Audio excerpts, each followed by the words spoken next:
bumpers and the bells, chasing that multi-ball magic, the stories that it tells.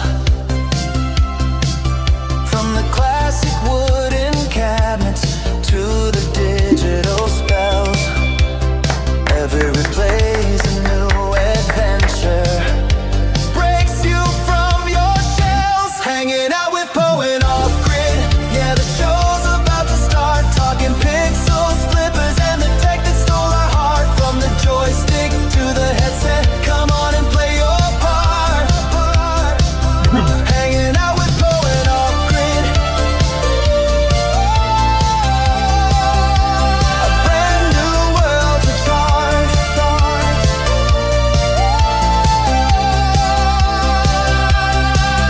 Now we're strapping on the goggles, worlds are virtual and bright. Stepping into new dimensions, bathed in neon light. The future's here, it's crystal clear, and everything feels right. Connecting past and present. Welcome to Hangin' Out. And through Let's do this. the night.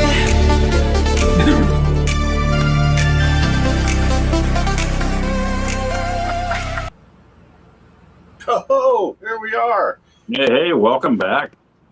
Right on time, 6 minutes late. Oh, how's it going, everybody? And special guest, Bears Fam Goomba is with us tonight. Bears How Fan you is doing? here. Hey, what's up, everybody? What's up?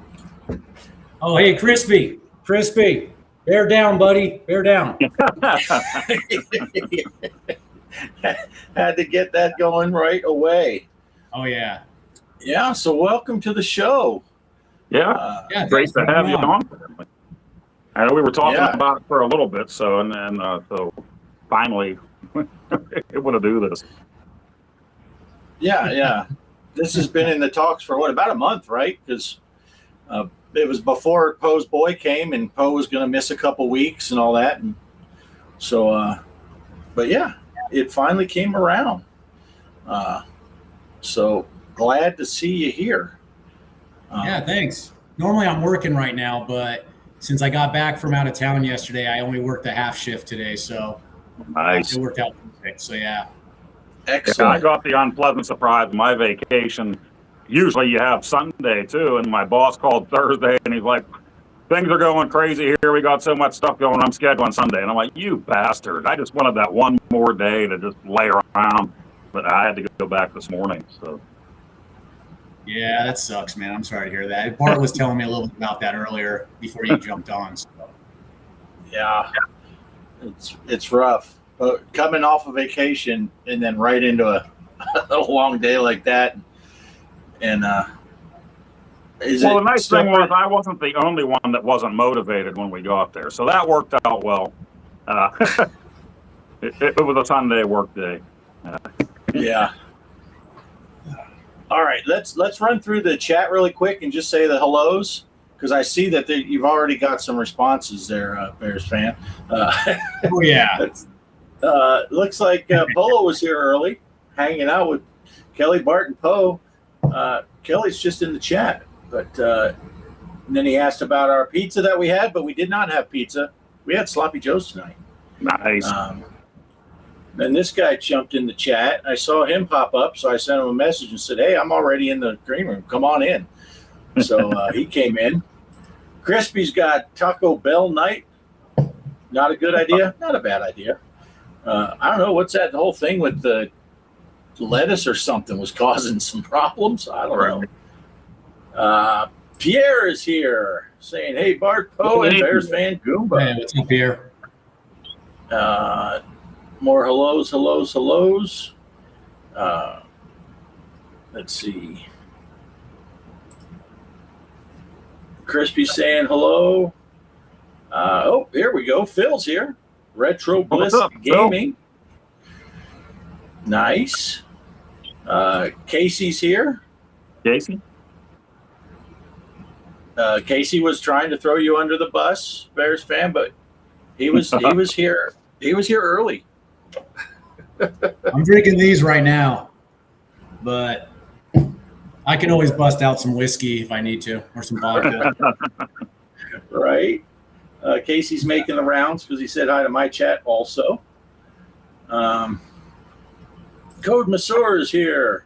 Hello from Thanks, Georgia, USA. Hey, Code. Let's see. They're talking. Casey's talking to Phil, I guess, about some stuff. Hey, the Creeper's here. Hey, Creeper. What's up, Creep? Look at Poe's shirt. He was prepared. Yeah, there he Prepared goes. for the Creeper. Casey doing a bit of business. Hit the like button. Get MGG's mom on the show. Yeah. Let's see what else we got. People are saying hello, hello, hello.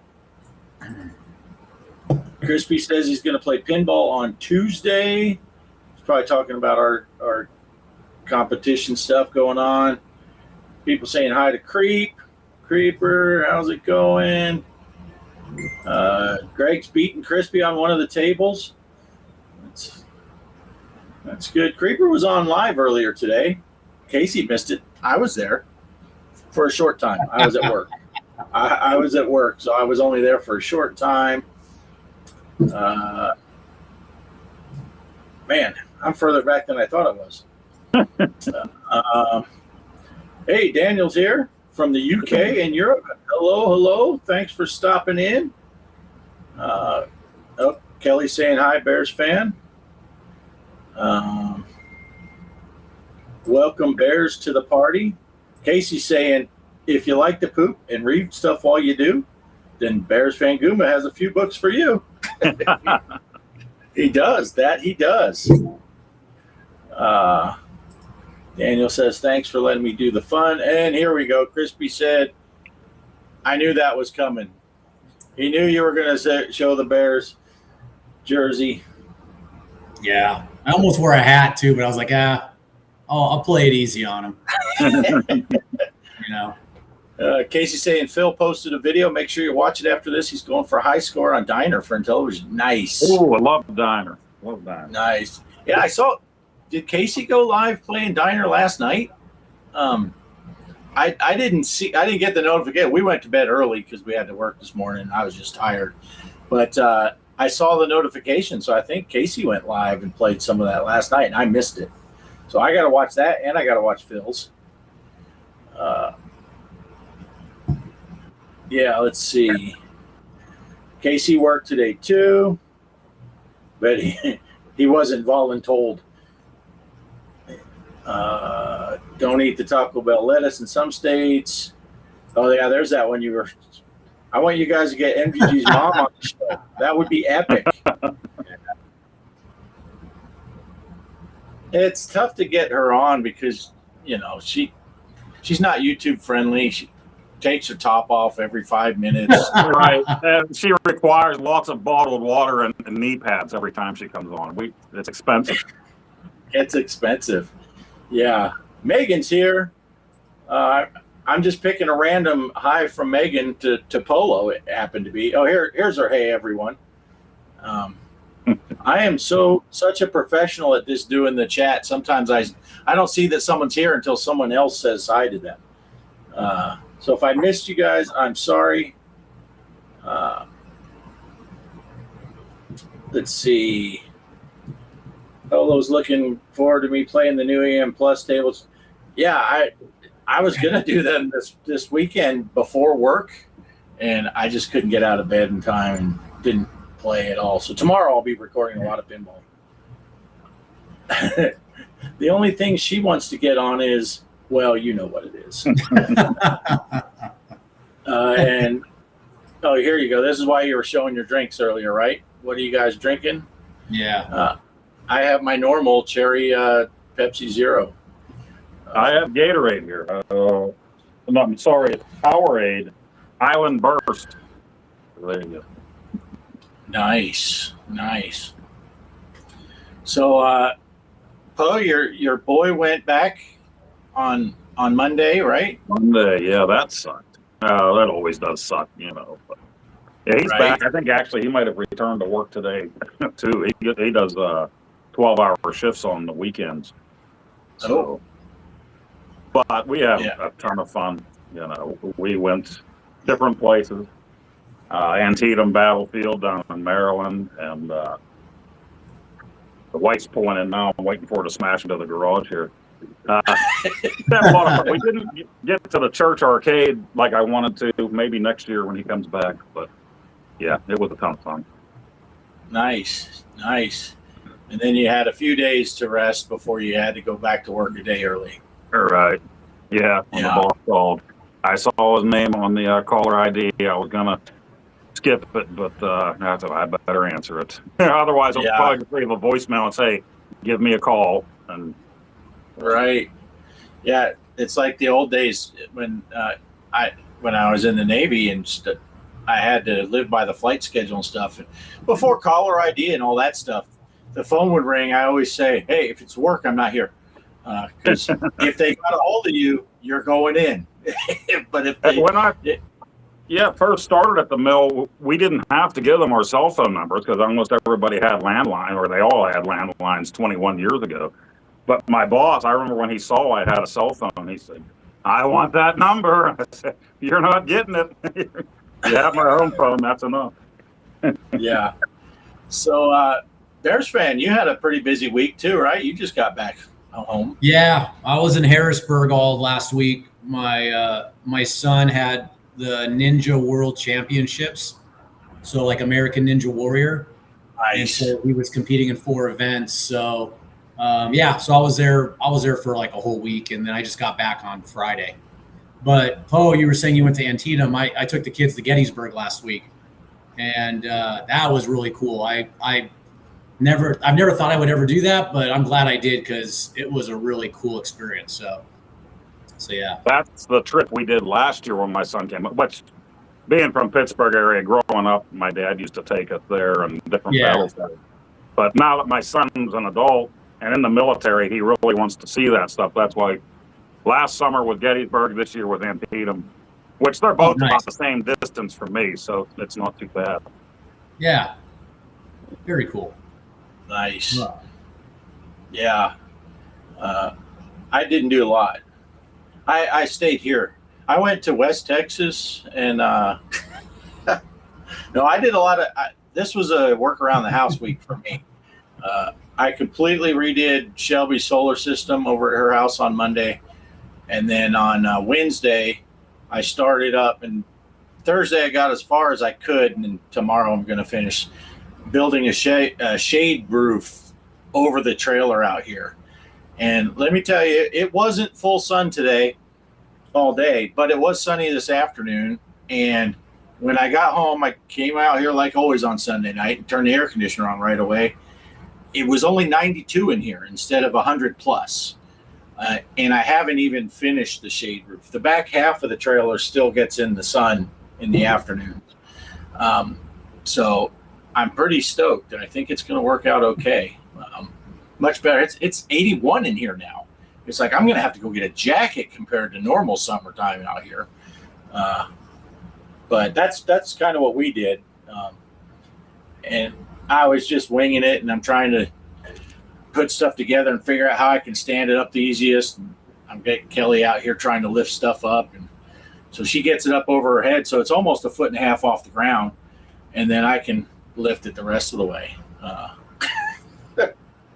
But in case you're not aware, Bears fan, Kelly's kind of little.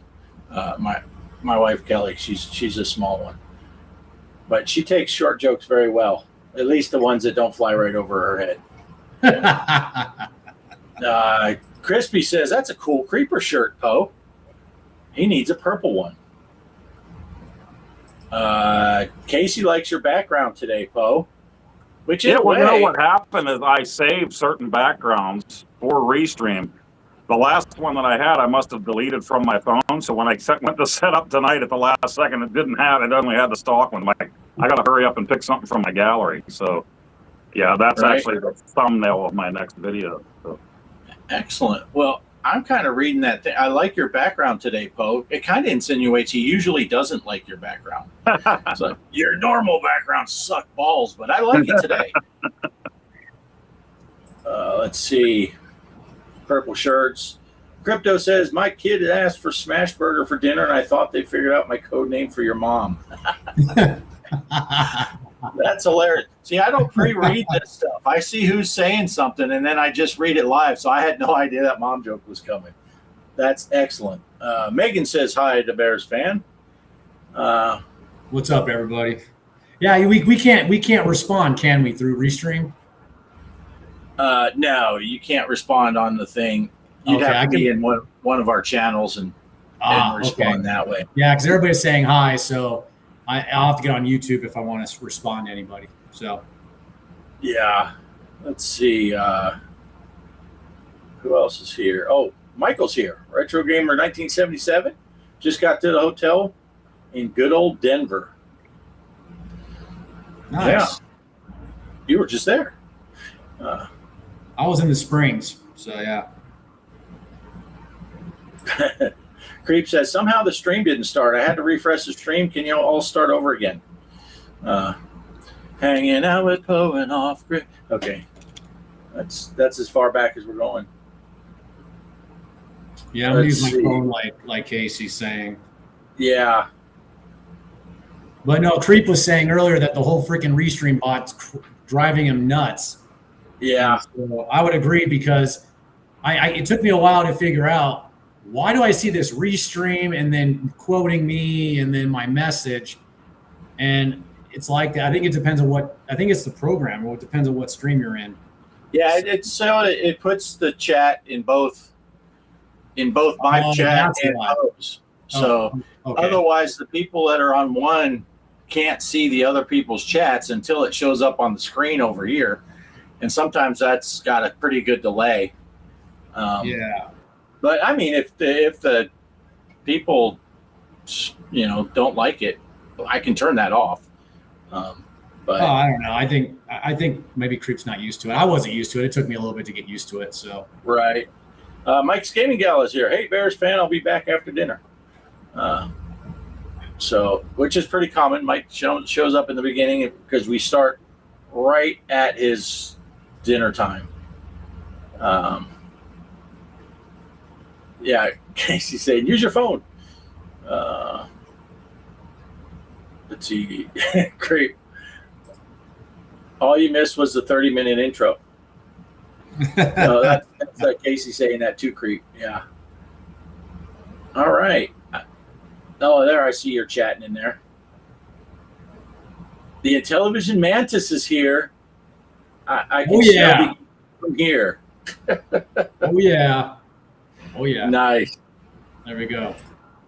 The Mantis is here. So, well, since the Mantis is here, we can talk a little bit. Bears fan and I were talking before we went live a little bit. Like always, we talk about some of the best stuff for the show before and after the show. But you were talking a little bit about your intro into console gaming and stuff, and you just got it in Intellivision last year, right?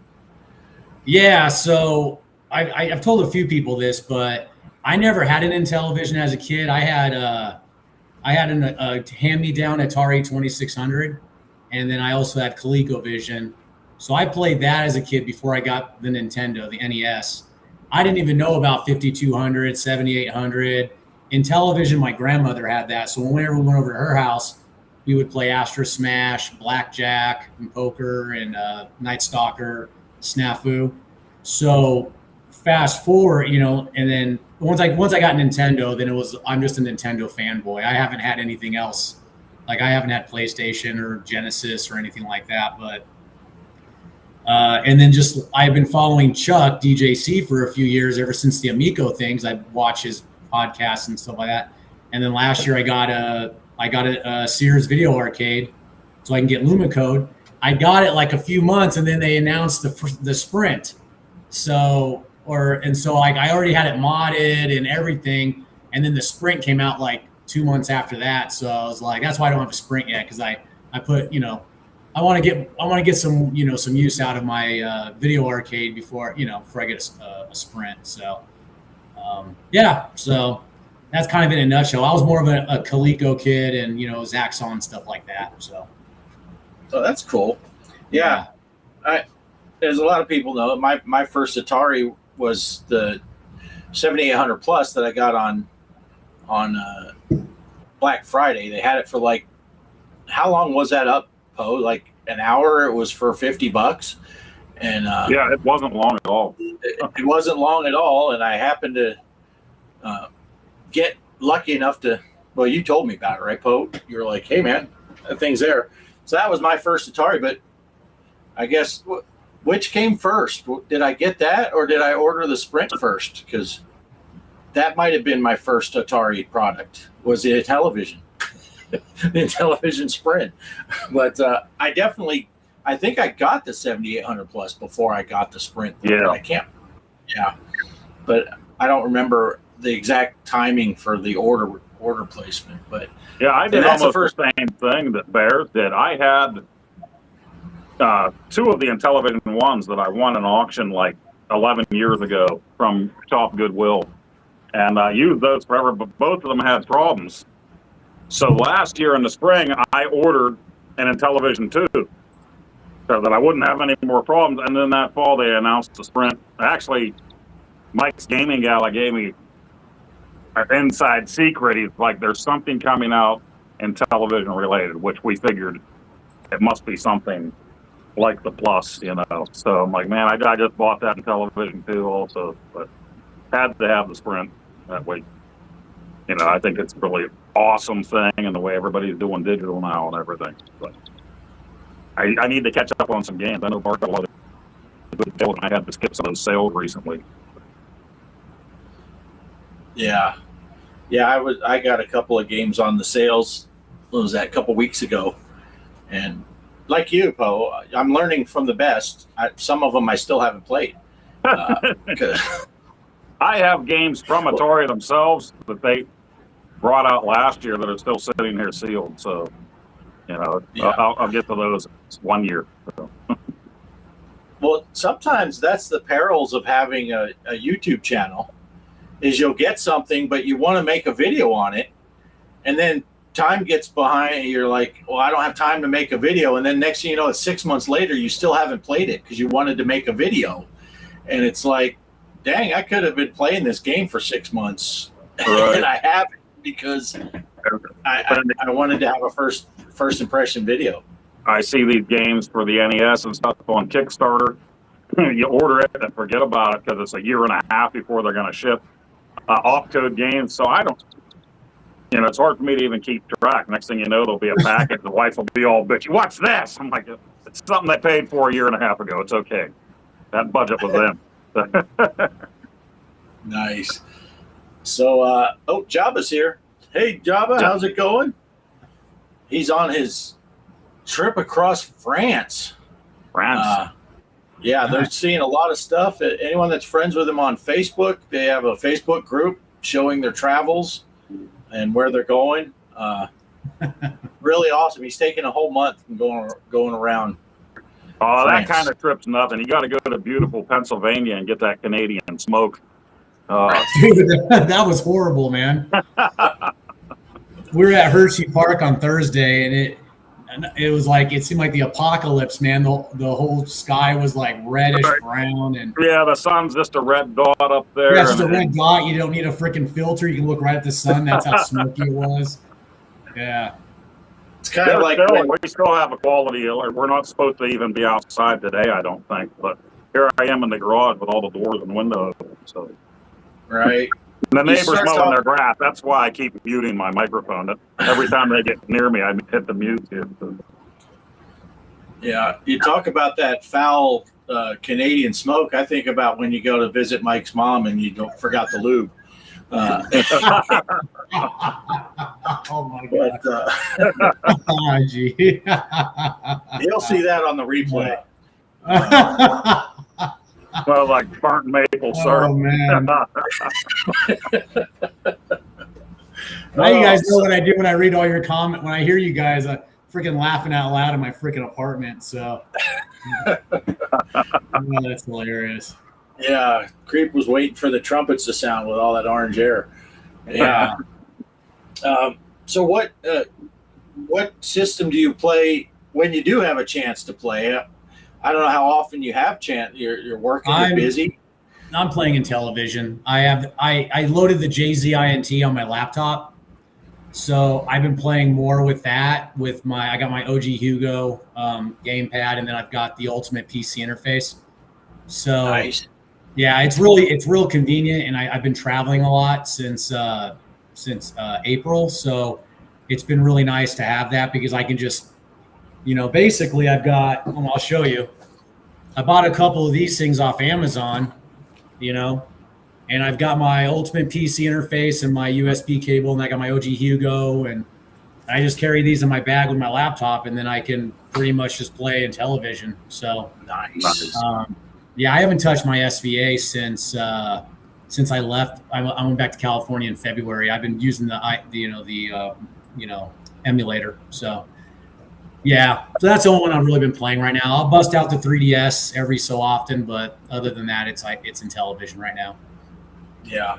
So yeah. Me too. Me too. But that's all I did just get my Uno Kart Plus, so I'm prepared to venture into more Atari. Let's see, before this scrolls off too far, Crypto says, I just hope Atari makes something where it'll accept the Intellivision cartridge. I'm sure there's going to be a Sprint Plus or something following the model of the 2600 Plus. Mike's Gaming Gala keeps saying it. He said Phil's just hoping. Phil was, he wants one that's based on the Pac-Man because he can't get the Atari Pac-Man one without losing his lunch. But, Mike's back. Casey's mom turns too, but it's not friction related. It's mostly the gonorrhea. That's just bad, dude. I've almost wondered what Megan and any other females in the chat just think about all this stuff sometimes. Yeah. The best one. My favorite experience with some of the mom joke stuff was on Crispy's channel that day when Mrs. C was reading the chats to him because he was live. And we're like, let's see how far we can push the limit before she stops reading. That's awesome. But she was a trooper. She was reading them. Oops, Mike is listening, says Casey. Jeez. There's a little feud going on right now. Yeah. Yeah. Oh, look, here's Derek's here. Oh, and I clicked the wrong one. 3DS, nice. I've modded a few. Derek does that. Yeah. It's funny that sometimes the mom jokes, we'll just let them flow on the side. Dude, it's hilarious, man. That's just freaking. I was telling you guys months ago, I said, I don't think I ever heard a mom joke for like 20 plus years until I joined your guys' stream. So yeah, it's amazing how much that took off. And like we always said, Phil started it all. Mr. PG stream himself, and he started the mom jokes. But I see. It's always the quiet ones, or the ones that you wouldn't think would do it, right? Yeah. I get a kick out of, on Monday night when we're watching Casey, sometime or another, something's going to be said, and then a mom joke has to be thrown out there. And then Casey will pause and say, now, for anyone who doesn't know, this is all in good fun. Nobody's getting, nobody's being mean. It's all just fun stuff. I have a buddy that I've known since I was probably 10 years old. So your mom jokes never stopped since that time till now. We still do it. And, we're the Eddie Haskells, too. We would go to their house. His mom would say hi, and I'm, oh, hello. And then as soon as she walked away, like, your mom wants the D. She wants it bad. Jeez. Oh, my gosh, man. So it just kind of, just stuck around. But we weren't using it on our show that often until Phil. Yeah. And I saw a hat there at Speedway that just said Slurpee on it. It was a pink hat, and I didn't have my phone with me. It was in the car. I was going to take a picture, put it on Discord and say, hey, your mom left her hat in my bedroom last night. I was going to say, so last week I was at this competition, right? And you got to remember, there's kids. There's like little kids, and it goes all the way up to adults. And so when you walk in, they have like the hoodies and the T-shirts, and then they have different prints that they can print on for you, like, the World Championships 2026. Well, I'm looking at all these sayings that you get printed, and one of them said, "I'm so good, even your mom claps for me." And I was like, holy crap, dude. I go, I had to do a double take, and I was like, I couldn't believe they actually had that for a kid's shirt, because of the double meaning. I was like, oh my gosh, man. Yeah. I just shook my head. It was just, I couldn't believe it. So Casey has a shirt like that. It says, "I'm so good, even your mom got the clap from me."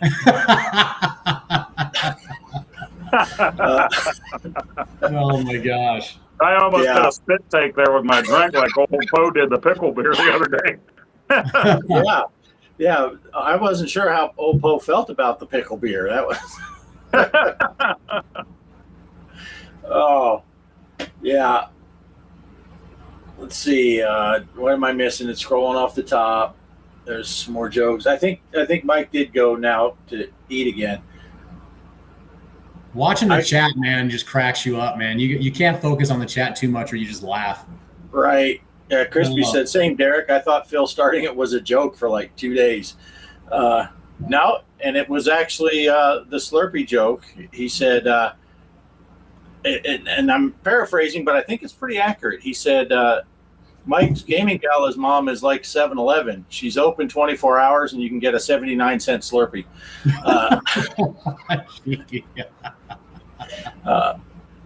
Yeah. Old man Poe picked up your video. I'm reading Creep's latest message. Oh my god. Oh my gosh. Nice. Jeez. Hey, Jeff is here. Go Game Go. Oh Good to see you. Man. Hey, what's up, Good Jeff? to see you.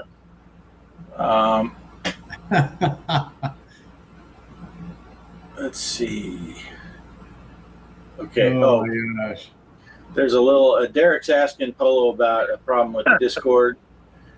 Johnny Ringo. Crispy. Yeah.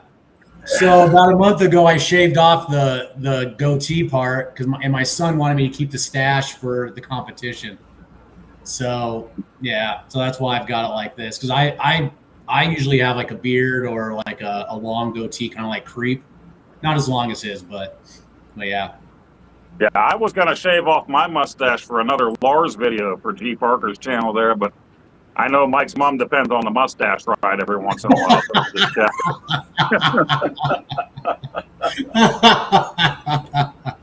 Oh my gosh, man. Oh wait, Casey. I agree with Intel. Yeah. He's got business to attend to. If you love the Switch and Switch 2, then Game Go is the YouTuber for you. That is true. Jeff was live earlier. I stopped in there. Casey was there too. Casey and I were both at work, and I thought I made a great, generous offer to Casey. We were both watching Jeff play, and while we're getting paid, and I said, why don't we just combine our two paychecks for today's pay, and we'll just split it down the middle and share the wealth. But I don't think Casey's going to go for it, because I think he was making a little bit more money than me per hour on his on his double overtime day or something like that. And I'm on and I'm on holiday in pay. But let's see. So, do you have a favorite Intellivision game? What's your go-to Intellivision game? Like original or like a homebrew? Yes. How about one of each? What's your favorite original? I would say my favorite original. I'd say my favorite original is between Lock and Chase and Snafu, just because that reminds me of my grandmother. It has a lot of nostalgia. And then I'd say now homebrew wise, man, there's a lot of good homebrews out there. I was playing, recently I've been playing a lot of Operation Cloudfire. And then what else have I been playing? I mean, I've been playing a bunch of the newer stuff. One thing I really like, I was playing a lot of is that the, what is it, D2K Arcade at Special Edition. I was really playing a lot of that at my Sears Video Arcade because I'm so impressed with how well it was done. I mean, because I grew up playing the DK on ColecoVision, right? So that was like pretty close. But dude, I would say D2K Arcade's better than freaking ColecoVision Donkey Kong. Graphics wise, it's probably not up to par, but it's got all the freaking arcade stuff and more. Whereas the ColecoVision doesn't have the arcade stuff. It may look more like the arcade, but it doesn't have all the arcade, functionality and mechanics. So, yeah, but there's a lot of good homebrews out there. I haven't busted into my AF2 or my Lazy Jones just yet. I've just been playing a lot, so just trying out different. Because I got so many homebrew games and ROMs and things like that. I was playing from Grail of the Gods not too long ago. That's a really fun one. You have to be very careful or you're going to get whooped. Because you can't avoid certain interactions or encounters. But yeah, no, there's some good ones though. And I'm trying to get into programming myself. Because I used to program once upon a time about 20 years ago. Because my background is IT, and so I got Oscar's books, and so I'm going to try to start doing that because I'd like to do some homebrews. So nice, yeah. Nice, yeah. I just discovered the whole homebrew thing. I didn't even realize all that because I was so far out of it. I had my Intellivision that I bought in junior high school, and then I actually gave that away to a guy at the Navy. He borrowed it from me, and then I got out of the Navy, and I just didn't get it back from him and said, well, I'll let him have it. By then, my kids were graduating to NES and all that stuff, and then I didn't have it until I got the Sprint. I'd kind of been out of the whole console thing. Yeah. Kelly has a Switch. I'd play on the Switch sometimes, but and then every once in a while I'll play some of those old Nintendo games on the Switch. But yeah, I was really out of it and then I discovered this homebrew scene and found guys like Mike's Gaming Gala and stuff like that. And started learning about it, and it's like, wow, there's a lot of really cool stuff.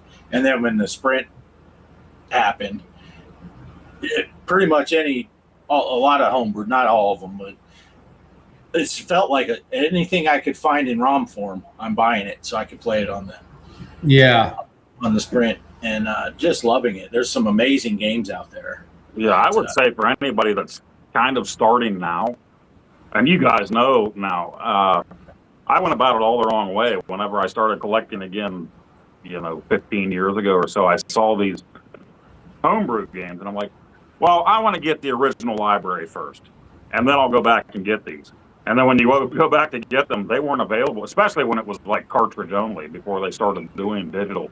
You couldn't get them, and if you did, you went on eBay and paid 3-4 times the price for the homebrew. So my suggestion is always go for the homebrew first. You can always get the original library. The commons are common for a reason. They're there. So yeah.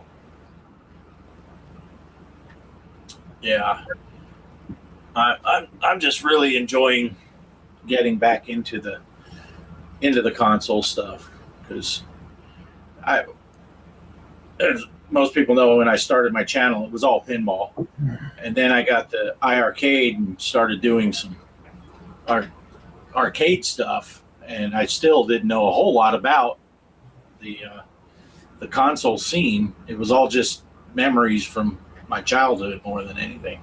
Right. So, but you were doing some emulation when I met you. We did play a challenge of toilet kids for right. the PC Engine against each other. We did do that. That's true.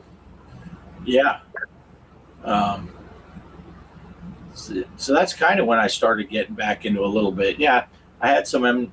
I never did put any of the console stuff on the arcade. I kept that arcade only. But then I have a Raspberry Pi that I can play a lot of stuff on. Right. And then, of course, the Sprint. It's always fun for me because at Christmas time, I like to buy Bart a game, a homebrew game, and look through them. And it's like during the year now, especially now, thinking about it, and what I maybe should have got you last year and I didn't. But I'm on Atari age now, looking at stuff and seeing stuff that I think that I would like to see you play on the channel. So I'm making a list, checking it twice. Christmas will be here soon. So. Yeah, it's always helpful. Poe knows a lot of stuff about a lot of that, especially the Atari stuff that I don't know anything about. And then, between guys like Casey and Chuck and Mike's Gaming Gala and all those, I have other sources where I'm learning so much about the newer stuff. But it's always fun I'll ask Poe about a game. Hey, what do you know about this? And he'll tell me, oh, that's pretty cool. You need this or that or whatever. But Jabba said here, I don't want that to scroll off. Poe, please send me a link to the multi-cart that works on the 2600 Plus. Oh, yes. Actually, I just had somebody from, where was it? I made that video there way early this year, and I just had a comment on it early this morning. It was somebody from another country. Luckily, YouTube has the translate, and they said, where can I get this? So I actually sent them the link to overseas, since they're overseas, instead of Retro Game Boys. I'm sure it's going to be cheaper for them to get it that way than from Retro Game Boys here in the U.S. Yeah, because I think I paid twice what you paid for it, but you had to pay higher shipping than I did. But I think I still paid quite a bit more, even with your shipping. So Jabba should be able to avoid that problem all around and just buy it at the cheaper price and not have to have the huge shipping cost. So that's cool. Let's see. And you're going to want that if you don't have the cartridges or no emulator, because we'll be getting back to the challenges, and we're going to slam you with a bunch of 2600 games for the first challenge that we come back with. So five Atari 2600 games will be on that. A bigger new format for that. Do you have a way, Bears fan? Do you have a way to play 2600 games? No, I want to get something because I want to play the new Zaxxon arcade from Champ Games. Oh yeah, because I grew up playing Zaxxon on ColecoVision, and I want to do that and play some of the other games. So matter of fact, this morning I was looking at some Atari consoles on Marketplace. So I want to get an maybe like a 7800 Plus, but I heard that the Zaxxon arcade won't run on that unless it gets some sort of a firmware update or some sort of a technical update that they're working on, I guess, with PlayOn or whoever creates the console. So then I was thinking about looking at legacy hardware. I just don't want to have to get one modded all over. So I just got my Intellivision modded last year. So I don't know. I do want to get a 2600 or a 7800 Plus so I can play everything in the back, the back catalog. So yeah, pretty much all of the physical cartridges, I think, of Champ Games will work on your 2600 Plus. But having problems with using that Uno Cart Plus for Champ Games downloads, that's where a big problem is right now. Yeah. Well, there's someone locally who's selling a ColecoVision with the Atari, the changer, because that's what I had growing up. So I could play Atari games on my Coleco, but he wants almost $300 for the whole thing, and I'm not going to pay that much. I mean, it's got some games too, but I'm kind of on a budget, so I'm trying not to spend too much, but at the same time, I want to buy something that's going to actually run. So. Yeah, you can start really. I mean, when I started collecting again, I'm getting every model of the Atari 2600. I got the 2600 add-on for the ColecoVision. I got the 2600 adapter for my 5200. I'm I don't really need this stuff. Why am I buying all this stuff? But I've got about a billion ways to play Atari here.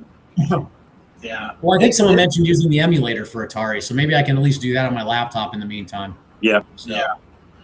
Yeah, I put it on a Raspberry Pi 3. Okay. And I got that newest version of Stella, and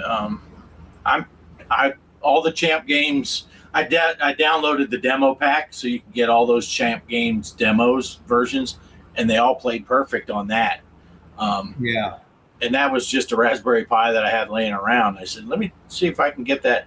It did take a while to get it the way I needed it to be able to run the Champ Games ones, and I'm just using the Xbox controller. But I can plug in that. I can plug in that 2600, the CX40.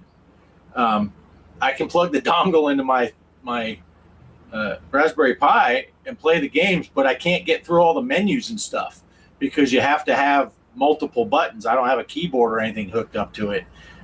It's just the Raspberry Pi and the controller hooked up to the TV, and so I can't do anything when I have that. But I could play with it if I plugged it in as a second player and put in a 2-player game, and it worked great using that Atari joystick.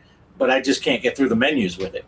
So I guess if you plugged in a keyboard, then I could just use that Atari joystick. But I'm fine with just using an Xbox controller for stuff on there. And then now that I got the Uno cart, all the 2600 games, I just play on that on the nice. 700 Plus. Nice. So that's cool. Oh, I forgot to mention, I also have the Coleco and the Intellivision Flashback. I got both of those systems too. Oh, nice. That's cool. I had that before anything. I found a package deal on eBay for a really good price, so I bought them both, and it was great because I haven't played ColecoVision since I was a kid, so I was able to play Zaxxon and other things. But honestly, I haven't even touched those since I got my SVA. So they're just in my closet. Just another investment if I ever want to sell them down the road. So yeah, I know for a while there they were doing that ultimate flashback for Intellivision. I'm sure Isaac Casey and then Paul Pete and them were on that before the Sprint came out, where I think it was pretty much a pie that was put into the thing. It was a pie, yeah. Well, that was before my time. That was before I found DJC. So by the time I started watching DJC and then Casey and then all you guys, all that stuff was all like the Phoenix, the ColecoVision Phoenix, all that stuff was already done. The LTO flash, that was already done and gone. And I don't know how many times I passed that LTO flash up, seeing it on Facebook and stuff. I'm like, I'll get it next time. I'll get it next. And I even remember Brian's Man Cave saying, I just got one. You should hurry up and grab it. It's going to be gone. I'm like, no, it won't. It'll be there. And luckily, I did jump in on the Phoenix in time. So I have one of those. Oh, you did? Oh, that's cool. Yeah. I was looking that up, and I was like, that looks so freaking cool, but I'm not paying the prices that they're asking for them. So not now, no. No, it's yeah. But it's so nice because you put all those ROMs on an SD card and put it in that. Plus, you can still put your cartridges, your ColecoVision cartridges in there, and use a Super Nintendo controller for the thing. It's a great system. Oh yeah, Casey's talking about that new Pi RTO 2 Duo. I think I'm going to pick one of those up, even though I got a Backbit Pro, so I don't think I would need one, but I'm going to pick one of those up anyway, just in case. So, I don't have that Duo. I have the Pi RTO 2, and it's been sitting there for a year. So, yeah, I've got one too. I bought one from OG Hugo. So yep, that's who I got this from too. Yep. Yeah, I got that, and then I got the Backbit Pro, so I got both of them. So, oh, nice. I didn't get the Backbit. I know Phil is a huge fan of that. So it's nice. I mean, if you don't have LTO flash, then that's the way to go. And so. And Phil's mom really likes her Backbit too. It's strange, but, I mean, it doesn't cost any extra. So. She's a Backbit Pro, isn't she? Oh my gosh, that's funny. That is. Now, so you had a ColecoVision when you were younger, right? Yeah. And then you got the Coleco, so you could play the Coleco later. When did you get that? The flashback? Yeah. Well, I got the flashback because I was looking for an Intellivision flashback because of watching, DJC and everybody. I was like, oh man, I want to watch some of these things. So I started looking for the Intellivision flashback. Well, I found some person on eBay selling both that and the Coleco as a package. for almost the same price, pretty much the same price as I was seeing people selling just an Intellivision flashback.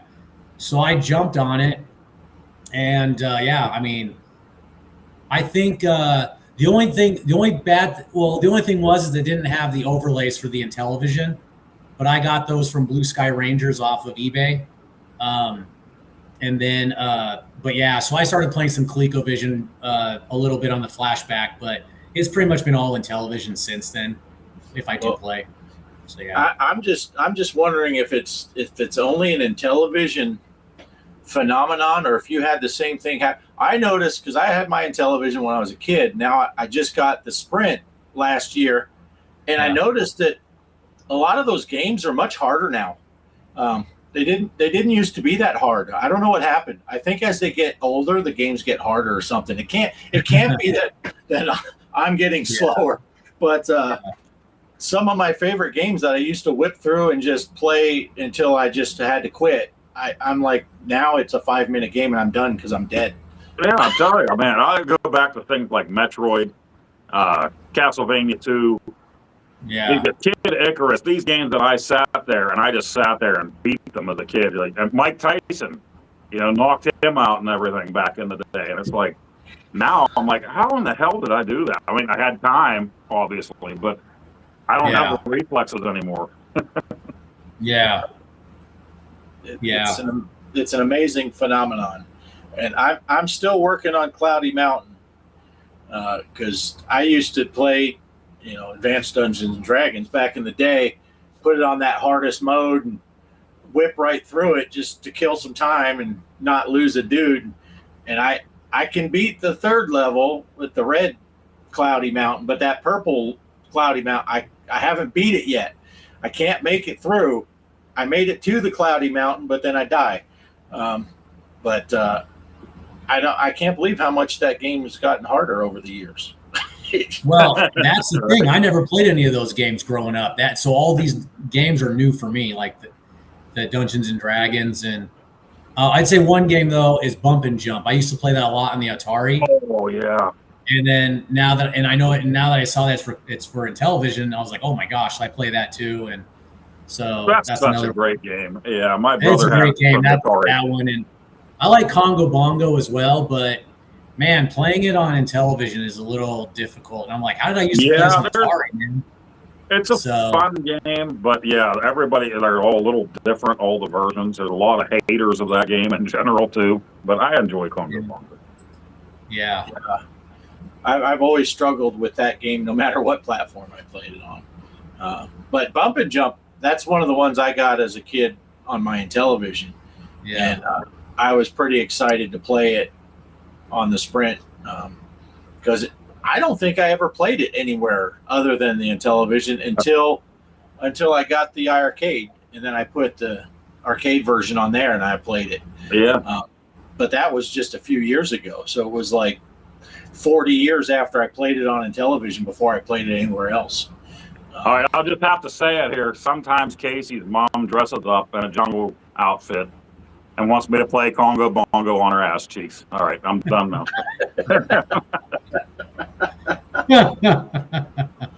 Oh my goodness. Michael says, I have Advanced Dungeons and Dragons on the television. I've not played it yet, though. I'll have to look up the instruction manual and stream it. Yeah, it's fairly straightforward. One thing I do like with the Sprint, you can put that in, all the JZAINT. You can put that keyboard hack on there so that you can be running and shoot. You don't have to let off the disc to shoot the different directions and stuff, and that helps. But yeah, there's not a whole lot. The instructions are pretty straightforward. The gray mountains, you don't get anything but arrows. The blue ones, you get your boat. The red mountains, you'll get your axe to go through the forest. The purple ones, you'll get your keys so you can go through the gates. And just listen. That is a game that you have to listen if you want to survive. To me, it was almost one of the first horror games I played because you're running through and all of a sudden you're like, oh shit, where's it? Or you hear the snake, and you're like, is it there? And you're sneaking up, and it's it's lighting up the path, and you're not sure if it's there or not. And you're like, Yeah. Then you just say it's got to be here. You shoot, and your arrow bounces off a wall and comes back and kills you. Right. For me, it was Haunted House as a kid. Right. We got that the first Christmas we got our Atari. So hearing that thunder sound and then seeing the ghost, you're like crapping your pants as a little kid playing that game. I played that a lot as a kid. Yeah. Haunted House. Yep. Yeah. Jabba says, back in the day, I could do 100 levels on Bomb Jack. Now I can't do 10. Right. Yeah. Is the other D&D game completely different style? Yeah, that Tarmin. What is it? Treasure of Tarmin? Is that what it's called? Yep. Completely. Aren't there 3 of them? 3 D&D games? I only know the 2. Or is there only 2? I don't know. I thought there was 3, but maybe there's just 2.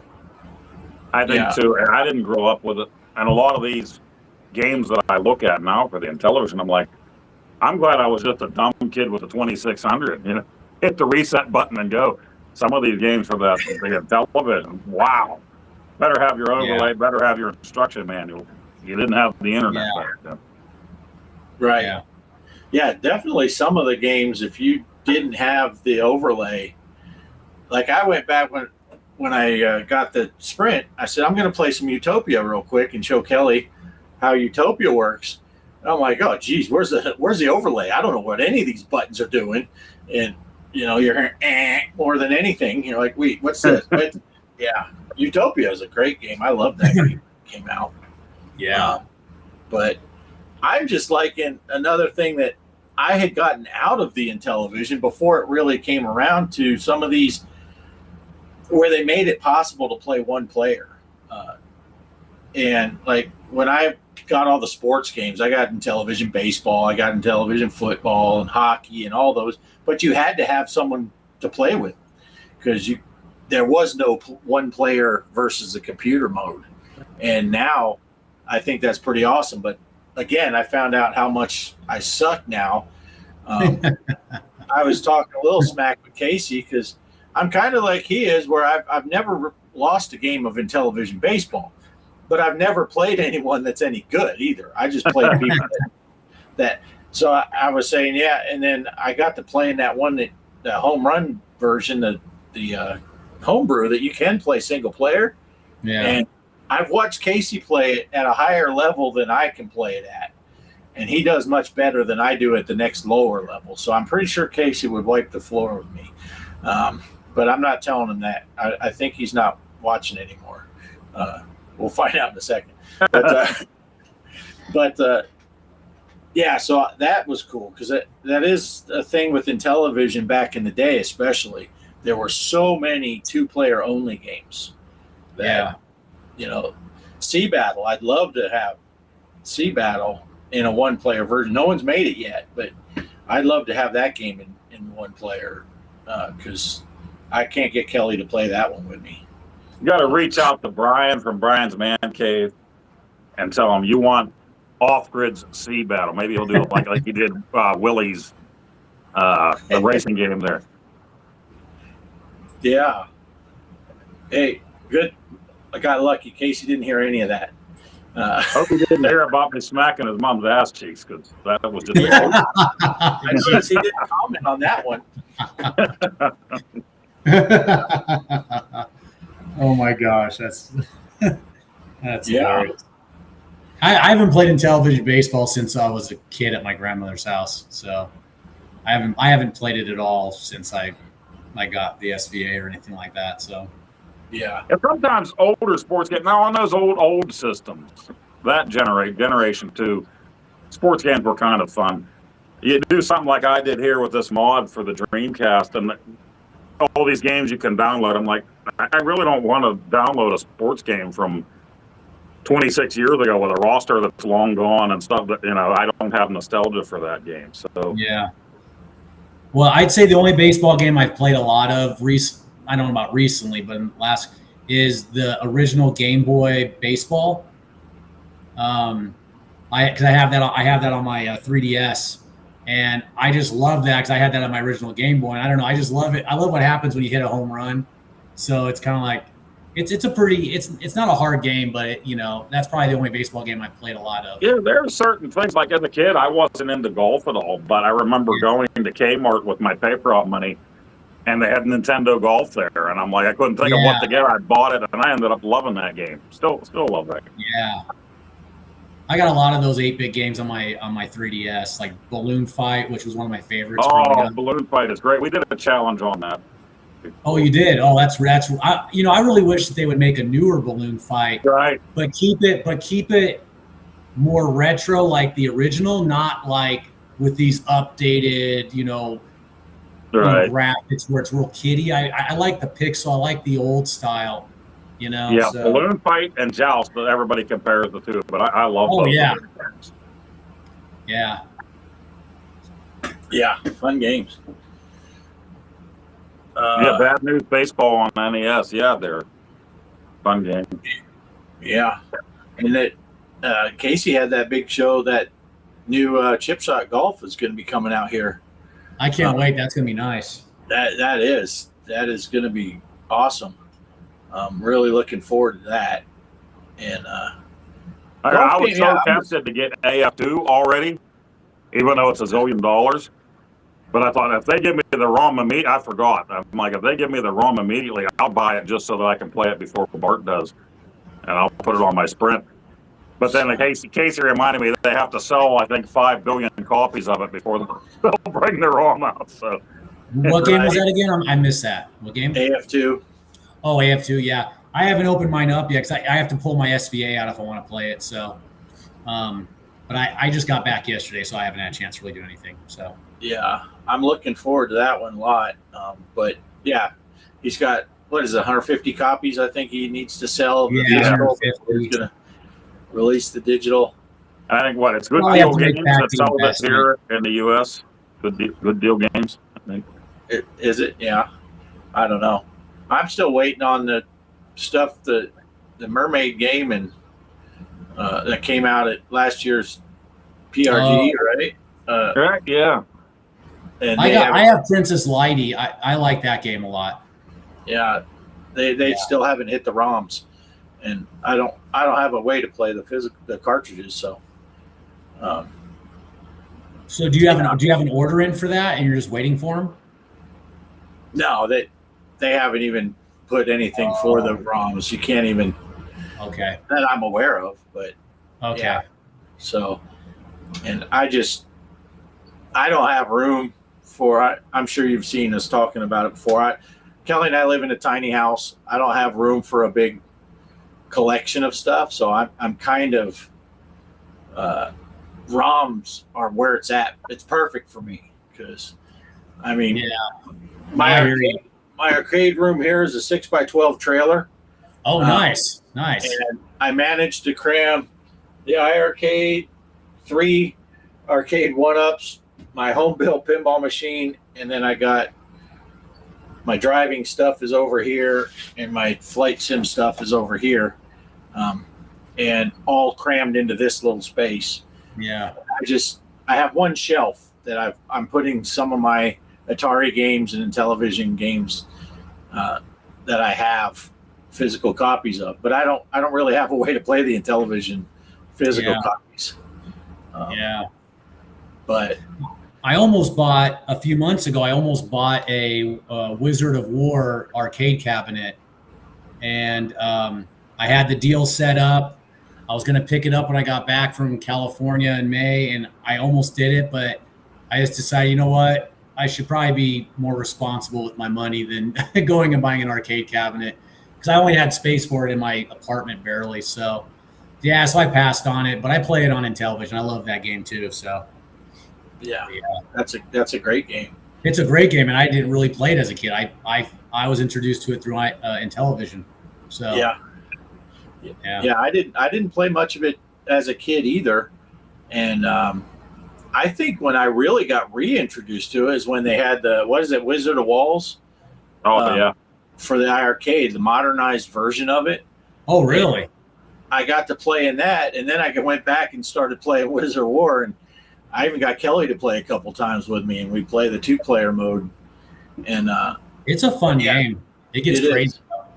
it is a fun game. And but yeah, that arcade turned out to be such a great thing because although it looked like Poe got in it right the wrong time because he bought his and then the company went under, but then like within a month they had all the hacks and you could install everything to it. And and then Glenn's deck, that just one button game changer. Push the button and you switch from a 4-way to an 8-way joystick. Just so brilliant. You're playing Donkey Kong or something like that, and then you want to play something that needs an 8-way. You just push the button, you hear the little, then it switches and now it's an 8-way stick. So just so awesome. Oh, that's pretty cool. Yeah, love Wizard of War and Intellivision. Yeah, it's a great. DJC's been talking about building an arcade cabinet for his Intellivision. If he ever does that, man, they got some great games that would be perfect for an arcade. I'll be right back. I hear the neighbors screaming for their dog, and he just came running into me. He said, I don't want to go back to the neighbor. This is Coco, the neighbor's dog. Yeah. I return him at least twice a week, so I'll be right back. Okay. All right.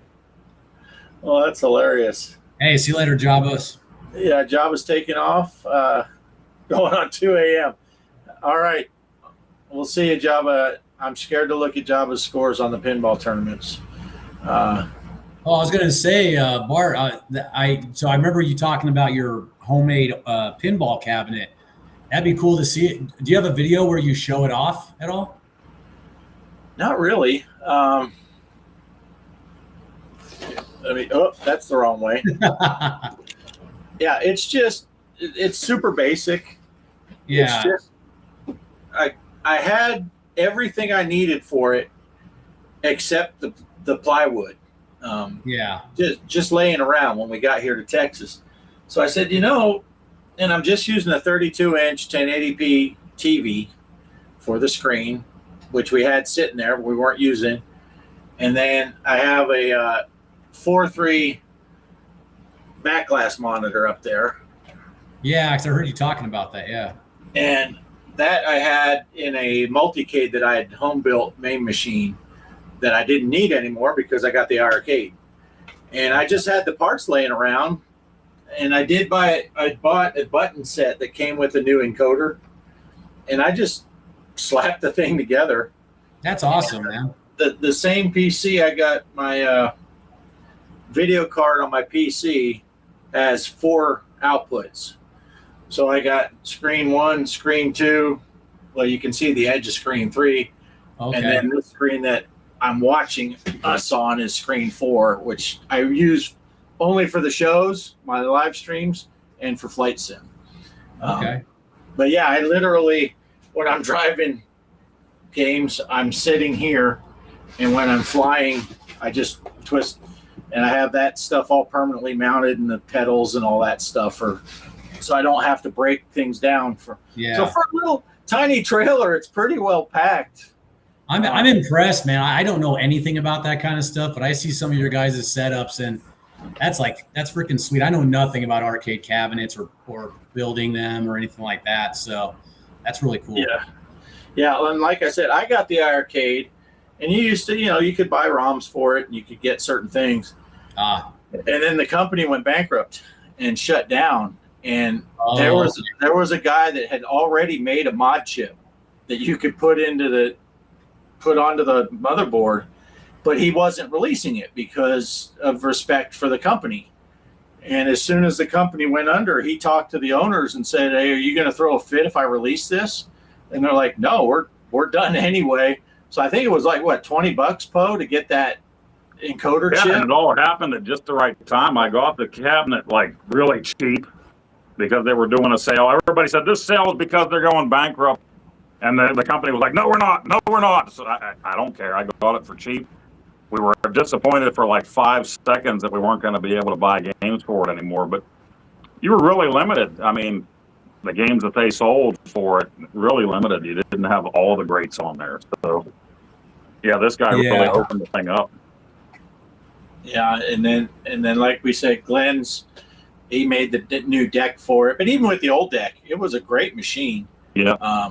And it's built very well, and it's a multi-cage. Well, every so time I it's play awesome. something, like my nephew has that Legends Ultimate, the big cabinet.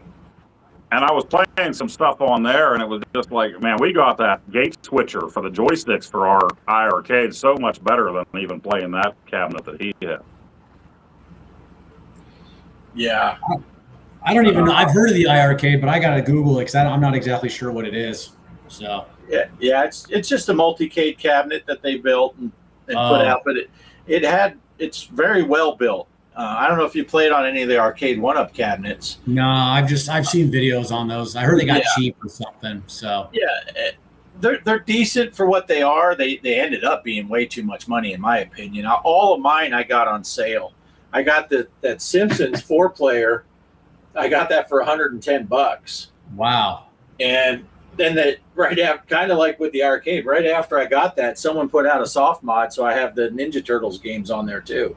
Oh, So that's sweet. You can play That's 4-player Ninja Turtles. The Simpsons doesn't get voted very often. I booted up into the Ninja Turtles more often than not. The Mortal Kombat 2, I got that cabinet for $130. Okay. And then I got a Star Wars cabinet, which I would have paid a lot for that, but I even got that on sale. I think I paid $200 for that. Yeah. But I wanted that because of the yoke and all that stuff, and it's Star Wars, and I'm in that era. Definitely, I saw the original Star Wars in the theaters, and Me so too. I've been a fan ever since. They need to do a Smash TV and Total Carnage cabinet. That would be sweet. Yeah, Those were good. Those were great games. yeah. Love And the TV. iArcade, it comes with a 2-player configuration.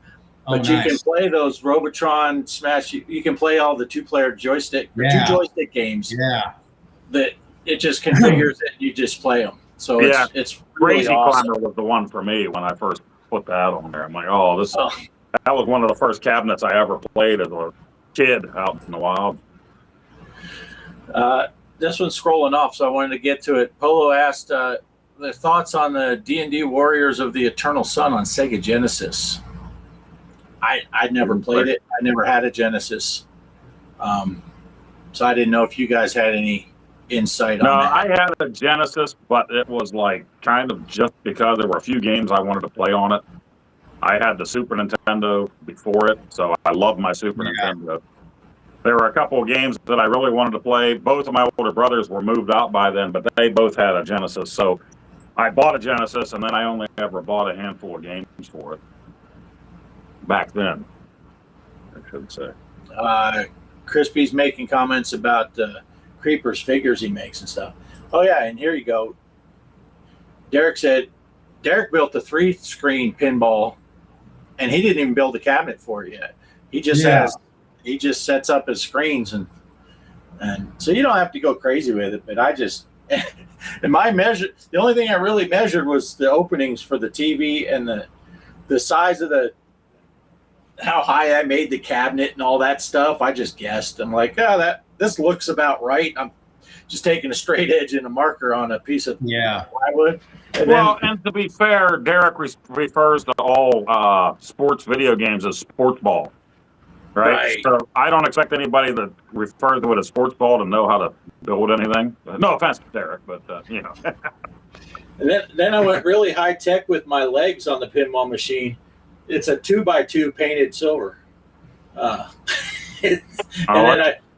then I masked this off so it has like a point, so it kind of looks like the legs on a. Oh, okay.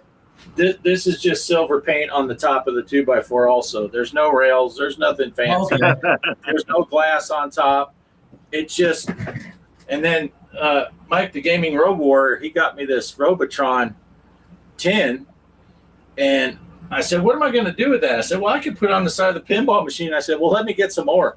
So I got some other ones, and that's my side art. It's just tins. It looks pretty. It looks cool. Yeah, it came out. I think the whole thing, because I had most of the stuff already, I think I was about $40 into it. Okay. So, let's see. Creep's gonna step away. Wicked rad to see Nick on here. He's He's good people. Maybe back. If not, everyone have a great night. Yeah. Yeah. Check out Creeper's channel. There's a link in the description below. Yeah, he's got some good stuff on there. He's got all shirts. I can't tell which way to point, but Poe's wearing one right now. I love this. I didn't wear my Creeper shirt. I wore a shirt for some other YouTubers. I don't even know these guys. Hey, I ordered that shirt, and I ordered the wrong size, so I gave it to my son to take back with him when he went back to his base. So. Nice. Let's see. Derek might do a vid when he hooks up his pinballs again. So sometime in the year 2034, be looking for that Derek's pinball videos. I'm like really new to the whole electronic pinball scene just by watching your guys' shows. So I didn't know much about it, and then I'm watching you guys all play the VR stuff and everything, and VR is awesome. VR, it blows my mind because I'm used to just the normal tables, you know. So when you do the VR, the tables are like you can put them right in your living room. Yeah. I have a problem. I have a problem getting it set up and working. It takes a lot of time, and I'm too lazy. But one of the coolest things, Zaccaria Pinball, if you buy it on Steam, they have a VR pack thing, and I got it half price. So I paid $7.50. It's $15, and then every Zaccaria table you have is automatically VR also. Okay. And then I have a Quest 2 headset in here. Yeah. And I can put the Quest 2 in, hook it up to the PC, and I can line up the VR table to this table. So I'm holding this table and pushing the buttons on this while I'm seeing the VR table. Yeah.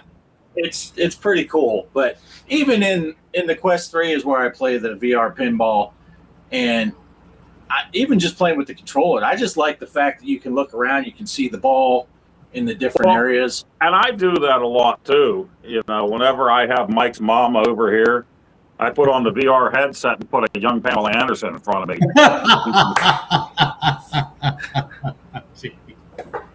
Oh my gosh, that's what was that movie they had with Bruce Willis? It was called Surrogates. Did you ever see that movie? Yeah. Everybody's on freaking VR headsets, and they're like their avatars are freaking like hot people and everything. And you could be freaking messing around with some fine ass woman, and it's some fat guy in a basement or something. You know? Right? You know? Yeah. Oh, jeez. Crispy says, "Man, all our moms must be primed and ready because Mike's been MIA." They've been craving the Mike D. Hey, that's Mike D, wasn't he? The Beastie Boys? Yeah. I think so. Mike D. Oh, yeah. So what do we got going on here? What are we at? We're only an hour and 20 minutes into this show. Yeah. I don't know. My phone won't allow. I think you and Mike had the record last week because my phone never allowed for 3 hours. I was a little bit jelly at the end of that.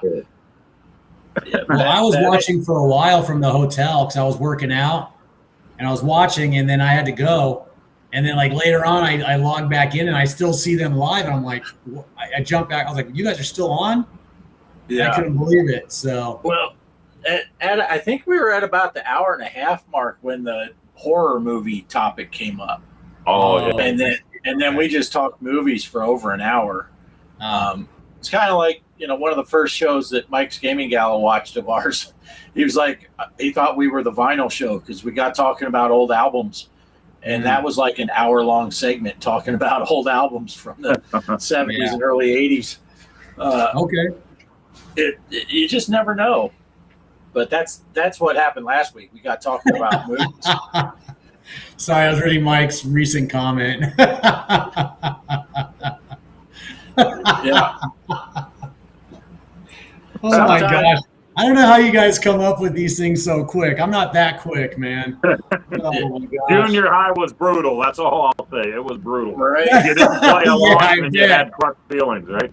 Yeah, I bet, man. You had to have leather skin, and you were gone. Yeah. And sometimes, especially with Mike there, sometimes you gotta try to preempt him. Like the last time I went to my mom's house to visit, before he could even say anything, I said, "Well, I just made it to my mom's house. I'm glad I didn't see Mike's car in the driveway." Of course, he followed up with, "Yeah, I just left." Yeah, if you see the Jurassic Park Jeep there, you know Mom's laying down for a nap. I think one of the other funny ones was, again, with Crispy. Mike made a mom joke about Crispy's mom, and he's like, "My mom's here." Yeah. Turn down the volume. She might hear it. Yeah, movies, the hours-long segment maker. Oh, that's Yeah. Oh, my gosh. I think Mike was prepared. Mike, the Gaming Road Warrior, he was prepared for such an event to where we'd run out of stuff to say, because he told me before in the green room. He said, "Yeah, and I do have a horror movie topic that I wanted to talk a little bit about." And yeah, there's Mike. I just left. But Well, yeah. I don't really watch horror movies too much, so I would definitely not be a big topic talker on that one. So no, you're not a No, horror I guy. don't watch a lot of the newer ones either. Like, of course, the No. classic Friday the 13th, Halloween, and Nightmare on Elm Street. I watched those.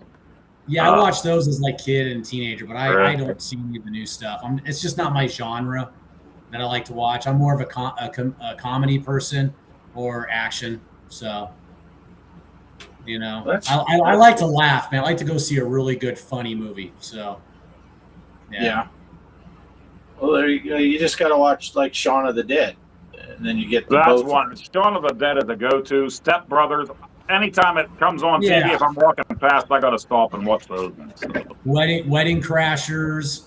Yeah. My favorite of all time, and I've got 2 DVDs of it, is Galaxy Quest. Oh yeah. So, That's yeah. a great movie. yeah. Yeah. I would say anything Never Monty give up, Python. never surrender. So there you go. Right. And if you got a good, especially a good 4K version, you can really see Sigourney Weaver's mouth when she says "fuck this," but the audio comes out "screw this," because they couldn't get away with it. But, Oh, really? Okay. Yeah, okay. when they're going to go through the chompers. Yeah. Yeah, I never noticed that. Okay. Yeah, watch her mouth. She clearly said "fuck this," but they cut it and overdubbed her saying "screw this." Yeah. That's one of my all-time favorite. I mean, like I said, I think I ordered one copy off of Amazon Amazon, and then I was at Goodwill one day looking at DVDs, and I found another one, so I just picked it up. I don't need 2 copies of it, but I just like the movie that much. So. Yeah. It's a great movie. Oh yeah. I like Kelly and I have watched quite a few people do reaction videos to it. Oh, okay. That's always the first time they see the oh man, now I can't think of what they're called, the alien guys. And Oh yeah. You are our only hope. It's so hilarious. Yeah. But, Mum's the word. Mum. Looking for his shoe. Yeah, that's a great movie. Yeah, anything Mel Brooks and Monty Python are right up there for me. And Peter Sellers. Oh yeah. Yeah, Peter Monty Sellers. Python. Well, they're making was it Spaceballs 2? Yeah. Gotta see it. And I'm not.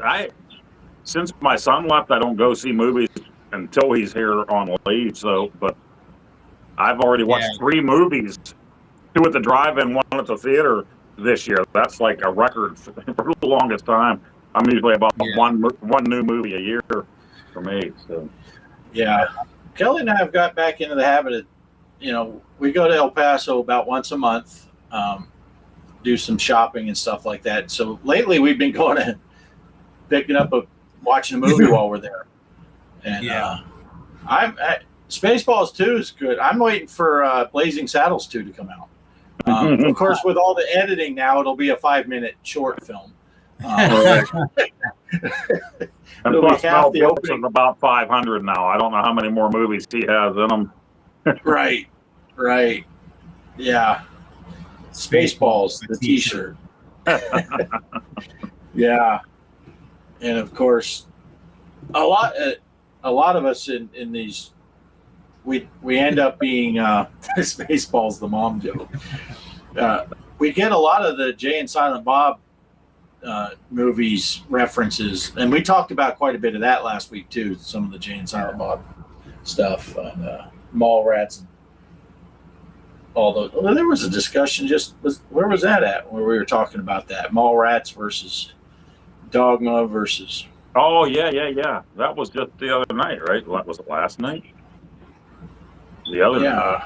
Was it Crispy? I forget. Mrs. Crispy? Was it? I don't know where it was, but we got to talking about it, and I threw up a bunch. I loved those movies. That one I stumbled on the views. Oh, it was during Mike's stream. The Gaming Road Warrior. Yeah, when he was playing that what's it called? The Don't Sleep with the Fishes. Don't Sleep with the Fishes. Yeah. And I'm jealous now because while I was watching him, I looked it up, and it's only PC. It's not out for Switch 2 or PlayStation 5. I'm like, darn it! I would have liked to play that one. Yeah, that's a neat little game. But yeah, during history, we got to talking for about 20 minutes or so about the Viewisk universe and all those Jay and Silent Bob movies. But I think Crispy was saying Mallrats is his favorite of the series. Are you a fan of the Jay and Silent Bob movies, Bears fan? I've never seen any of them. Really? Yeah, and I've been told that that's probably an anathema, but yeah, I can't say I've ever had the opportunity to see one, but I've never really thought about seeing one. It's not really on my mind. So, but I heard there's a lot of good ones. So, yeah, they're. And if you start at the beginning, which is the original Clerks movie, it's in black and white, and it's 90% dialogue. It's a dialogue movie. They have hilarious topics, and there's a lot of funny stuff that's in there, but it's all dialogue based. It's shot in a convenience store, and then Mallrats expanded it. And see, there goes MGG right there. Yeah, for sure. Well, I heard you have to watch them in order, though, right? I heard you should watch them in order. You should. Okay. And definitely, you need to watch the first 4 before you watch Jay and Silent Bob Strike Back. Yeah. Because that movie is just a 2-hour callback movie. There's so many references. Yeah. A friend of mine, she watched Jay and Silent Bob Strikes Back. And she's like, yeah, I watched that movie. It was pretty good, but I felt lost a lot. And I brought all the other ones and said, here, watch them in this order. Yeah, you're the one I heard that from. I heard you tell that story, so you're the one I heard that from. Yeah, and then she watched Jay and Silent, and she goes, totally different movie now. It makes so much sense, and it's so much better because she got the jokes. Then maybe I need to do like a binge watching of all the movies then. So yeah, they're good. They're really. I watched Dogma first, which is the middle of the run. Okay. Because of all the controversy, Kevin Smith was getting death threats and stuff over Dogma. Yeah. And I was like, what's this movie all about? And I downloaded it back before the Bay even existed. There was no Surfing the High Seas.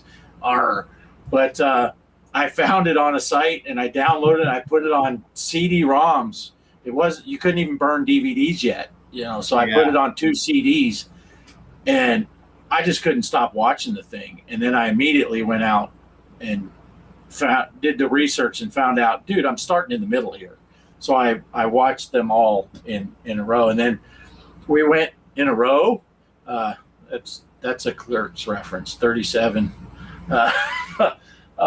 we went and saw, my ex-wife and I went and saw Jay and Silent Bob Strikes Back in the theater. Okay. And we were probably right around, I don't know, 35 years old or so. And there was another couple around our age. And then there was an older couple. And they did not know what they were in for. And Kevin Smith will tell you, he's a lot of his stuff is dick and fart jokes, right? Yeah. And there's a pretty obvious fart joke in the beginning. And Kevin Smith himself even said, I thought I maybe should have cut that one. The fart joke later in the movie, he said that's 100%. It needs to be in the movie, but that first one was totally gratuitous. Well, they did that fart joke scene, and the two old people got up and left. They're like, okay, we don't need to see this. Yeah. Yeah. Crispy says, I've seen them live in many forms, like 12 times. I smoked a cigarette with Jason Mewes behind the venue. Nice. The love runs deeper here. Like I'm a super fan of View Askew. Yeah, me too. Mike's Gaming Gal said he was the same. Dogma first. We'll forgive you for not seeing them if you send us your books. Hey, Mikey. Look at this. Yeah. I have yet to see anyone other than that older couple but I've yet to see anyone that watched them and didn't think they were funny. A lot of good quotes in there. Funny little story with Dogma. The first couple of movies, Jason Mewes, he was stoned all the time. He was on drugs and stuff. And then when they were shooting Dogma, now their budgets were getting bigger. And oh my gosh, I hate it when names leave your head when you start the sentence. Played Snape. Die Hard. What the heck's his name? Oh, Alan Rickman. Alan Rickman was in Galaxy Quest. Yeah. He found out that Alan Rickman was going to be in the film, and he told Kevin Smith, he's like, the dude from Die Hard? And he's like, yeah. He said Mewes took the script home and he learned everybody's lines, not just his own. He memorized the entire script because he didn't want to fuck up while Alan Rickman, the dude from Die Hard, was on set. Yeah. But yeah, my ex-wife didn't like them. That should have been a red flag for same, but not necessarily. I don't know if my ex even knew that they existed, even though I watched them all. For me, it was the Monty Python movies. My ex just didn't understand why me and my sons were laughing so hard at the Holy Grail for the 72nd time. She's why are you guys even laughing? And we're like, she's like, the scene is over. We're already laughing at the next scene. Just wait. But it should have been a sign, and it kind of was, because then I met Kelly. And I'd be talking about all these old movies and horror movies and stuff like that. And she was just on top of all that stuff. I'm like, wait, chicks can like this stuff? What's up with that? But yeah, it's amazing. So let's see. Michael said, I have the Green Arrow series that Kevin Smith wrote for DC Comics back in the day. Oh, nice. Yeah. He's big into DC Comics and stuff, Kevin Smith, and he's involved in all that stuff. And what's that Canadian show? Mike would know that Jay and Silent Bob were actually on that big Canadian teen show. What was that called? Poe, do you remember? I don't know. Mike probably, man. Degrassi. Oh, Degrassi and Degrassi Junior High. My wife grew up watching those because they had one of those giant satellite dishes out on her farm. So she knew all the shows that I've never seen before. Yeah, Jay and Silent Bob were on an episode of that. I didn't even know that. Yeah.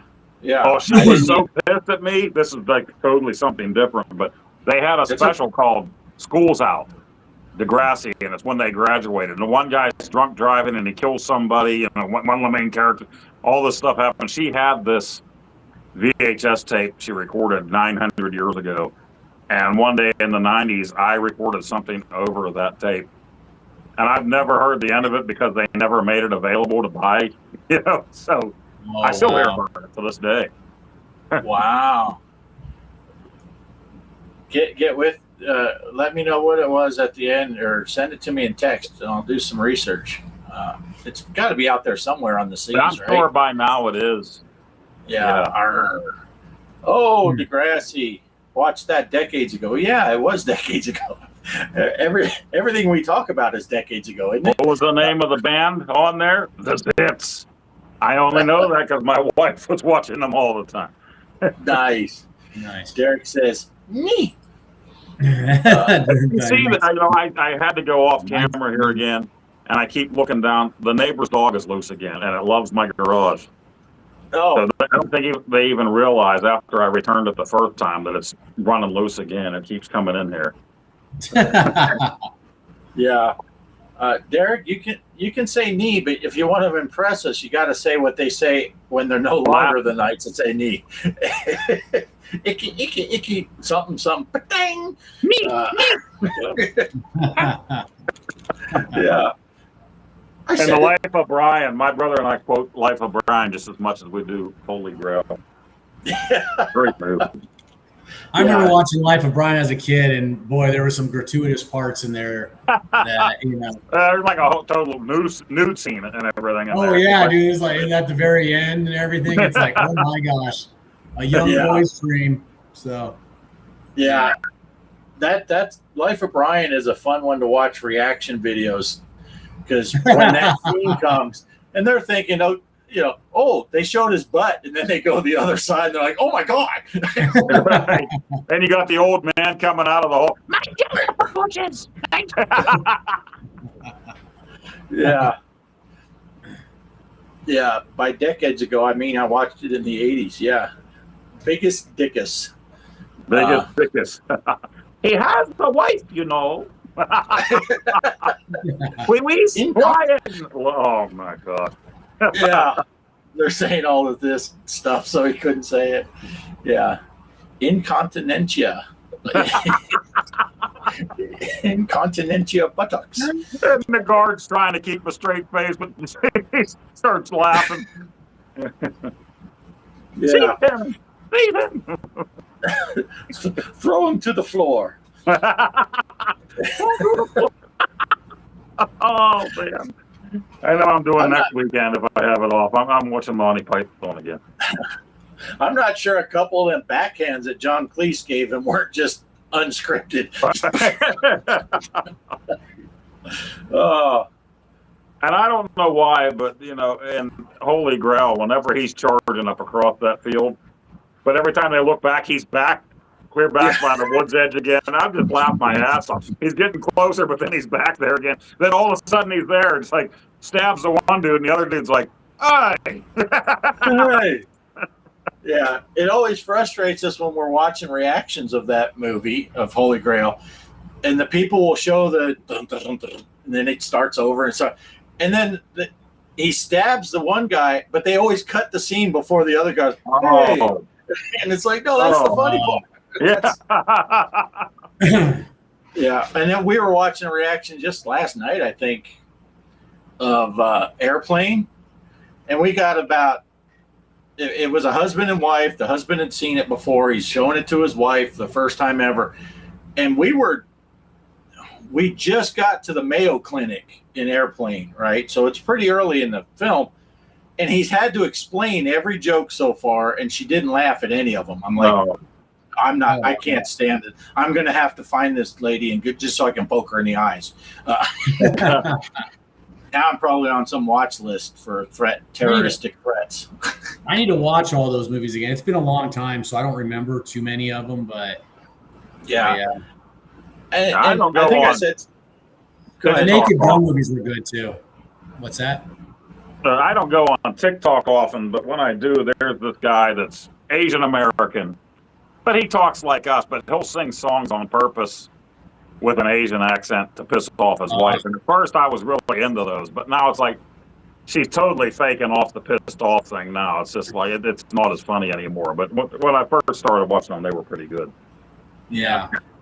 Well, I think I mentioned last week when we were talking about movies and stuff, or one of the times when I was talking about all the reaction videos, in a way, for me, it's like watching a bridge movie of some of my abridged version of some of my favorite movies.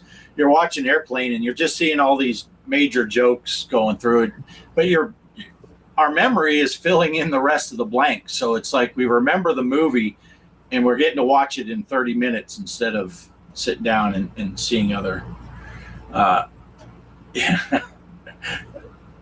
Yeah, that's true. Eric Idle did the whole scene about wanting to be a woman, and he wants to have the He wanted to be called Loretta.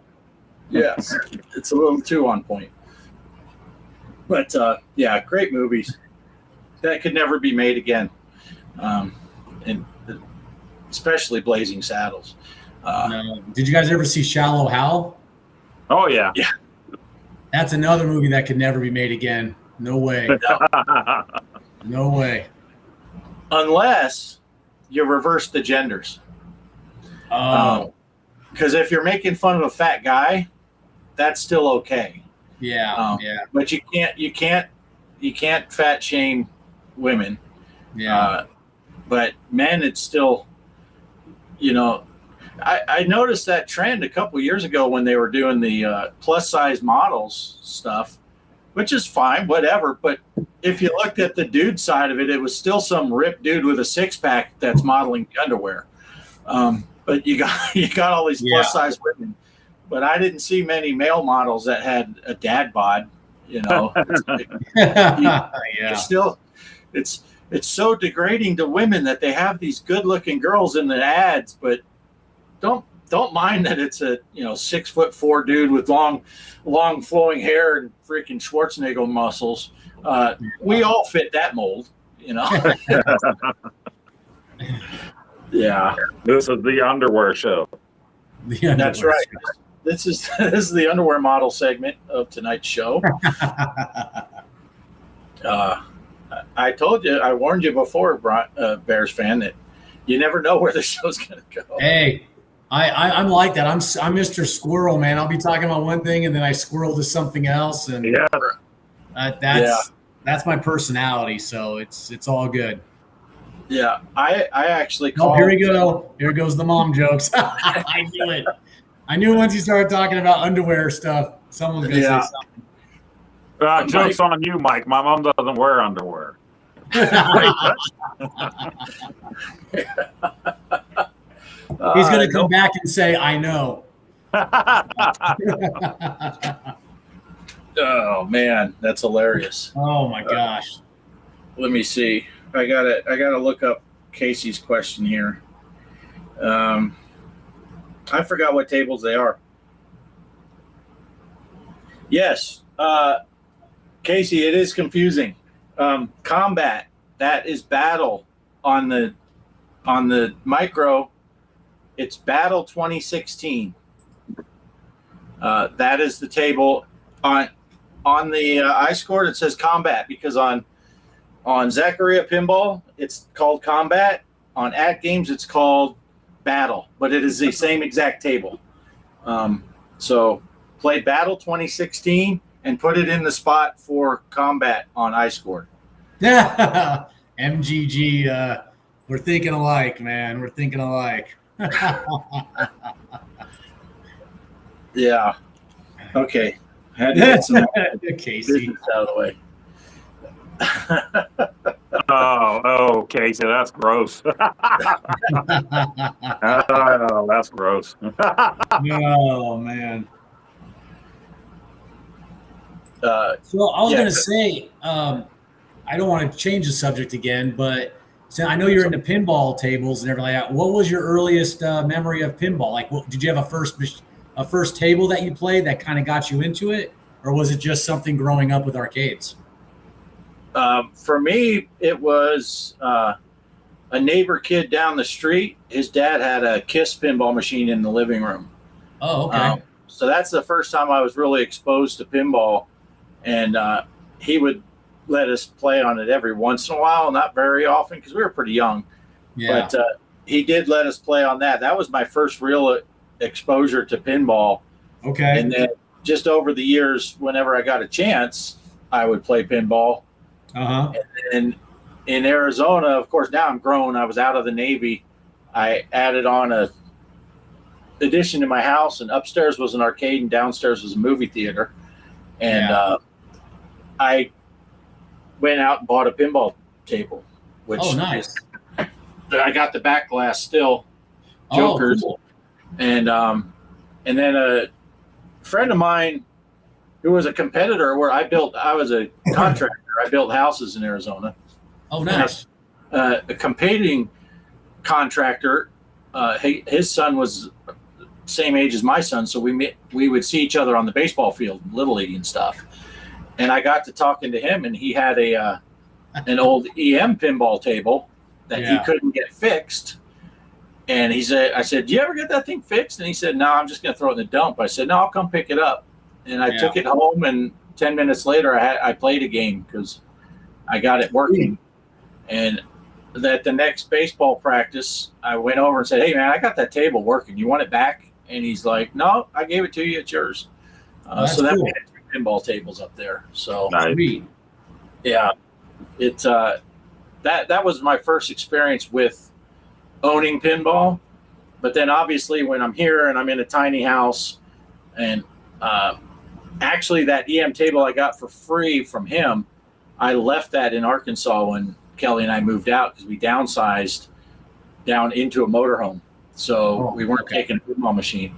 And then digital pinball became the way to do it because of space. Same, just like the Intellivision Sprint is perfect for me because I don't have room for a bunch of cartridges. I certainly don't have room for more than one pinball table. Although I do have this one, and I have the At Games Micro inside the house. So I have a pinball machine in the house too, but it's the Micro, which is perfect size for inside a tiny house.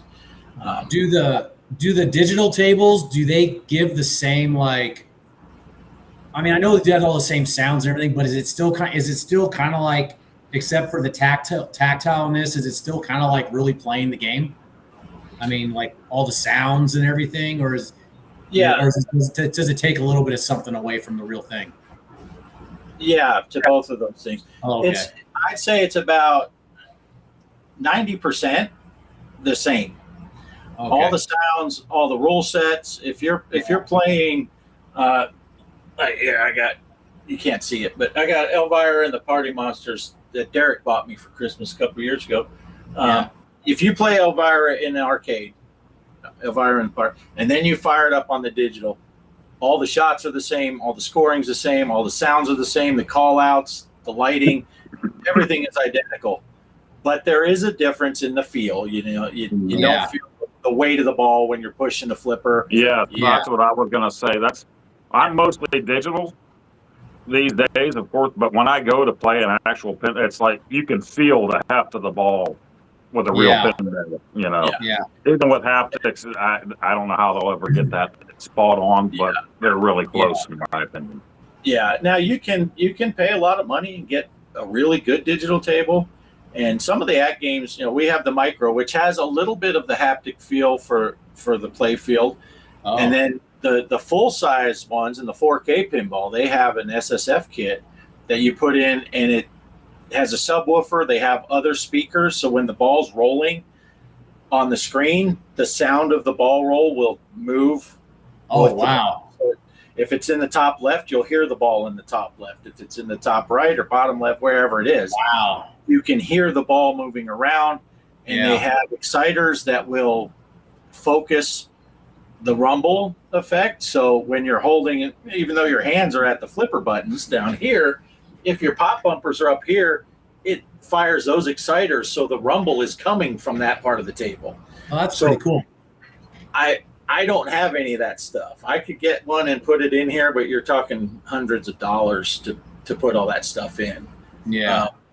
And like I said, I feel like it's about 90% there, but that 10% that's missing is substantial. The feel of the actual pinball table, but it's just, at one point this thing had 500 tables on it. You're not going to have 500 tables at your house. Yeah. Even if you're not in a tiny house. Tofu. But And all the maintenance, right? You're not going to have to pay for all the maintenance. That is Paying the play field again, paying for lights and bumpers and rubber band or whatever, you know. Yeah. I still have a box here somewhere that has parts from pinball machines that I would just keep on hand when I own those two tables, because one of the pop bumpers would stop working. You got to get a solenoid for that. Your flipper's getting dead, so you got to get a solenoid for that. Light bulbs constantly. Both of my pinball tables, if you open the coin door, there were 2 boxes of each size light bulb on that table, because they just go out. Now they got LED kits and all that stuff, the modern stuff. But the EM table I got, that was electromechanical. That's no PC boards, no circuit boards at all. It's all just wire relays.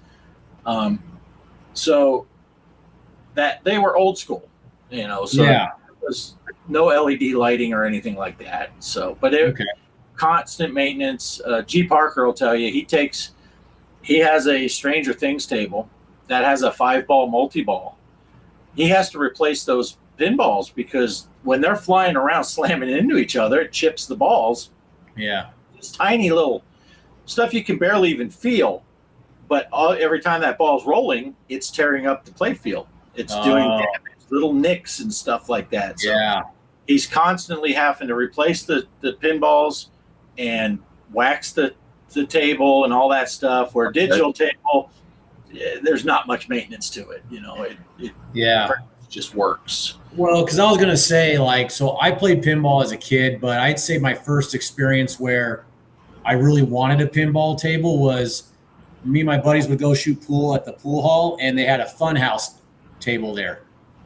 And I started playing Funhouse, and I got addicted to that game because I just loved the talking head that was really creepy and the sounds. And Rudy. Rudy. And dude, it's fantastic. And then I got hooked on the Addams Family ones, just because of just how exciting the action and the sounds were.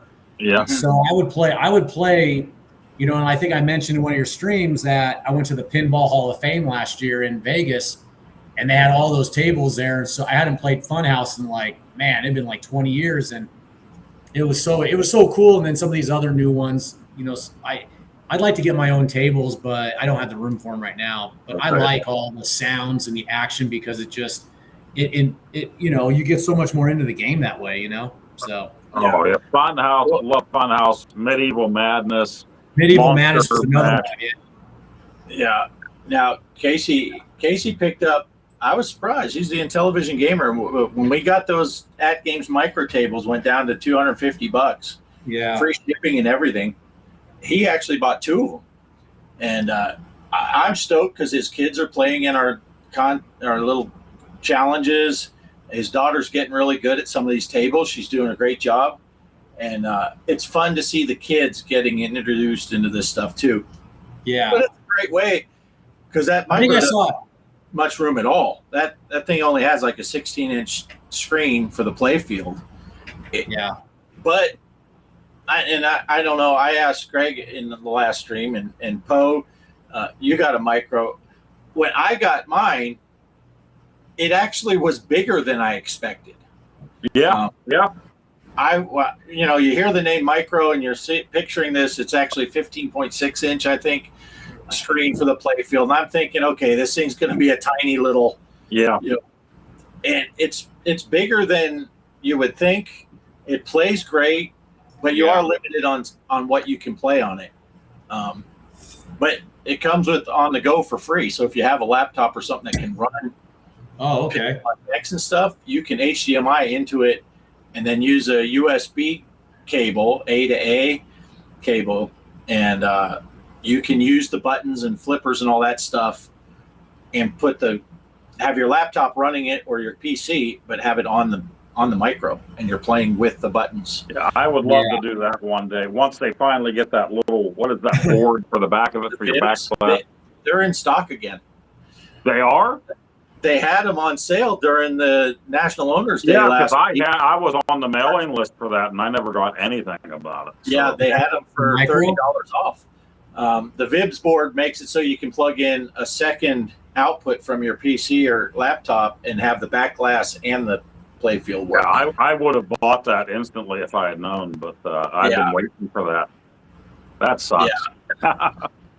My plan was to just use my laptop and put the back glass on the laptop screen and the playfield on the playfield, and then just set my laptop up on top of the back glass. Oh yeah, yeah.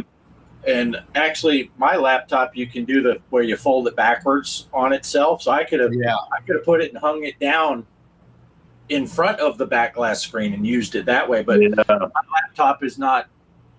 It won't. Even FX3 runs like shit on that one. So I couldn't play FX or any of the. I could probably. Yeah, that's gonna be my next big purchase. VPX tables. Do you have a decent laptop or PC that you play games on, Bears fan? No, just my normal laptop. I do the JZINT. I don't have any other emulators. Okay. But I'm sure I could get some of those other ones and play. But yeah, like I said, I don't have anything on there right now. Yeah, because VPX is free. And it's pretty friendly. You can turn the settings down so that a fairly modest PC or laptop can run it.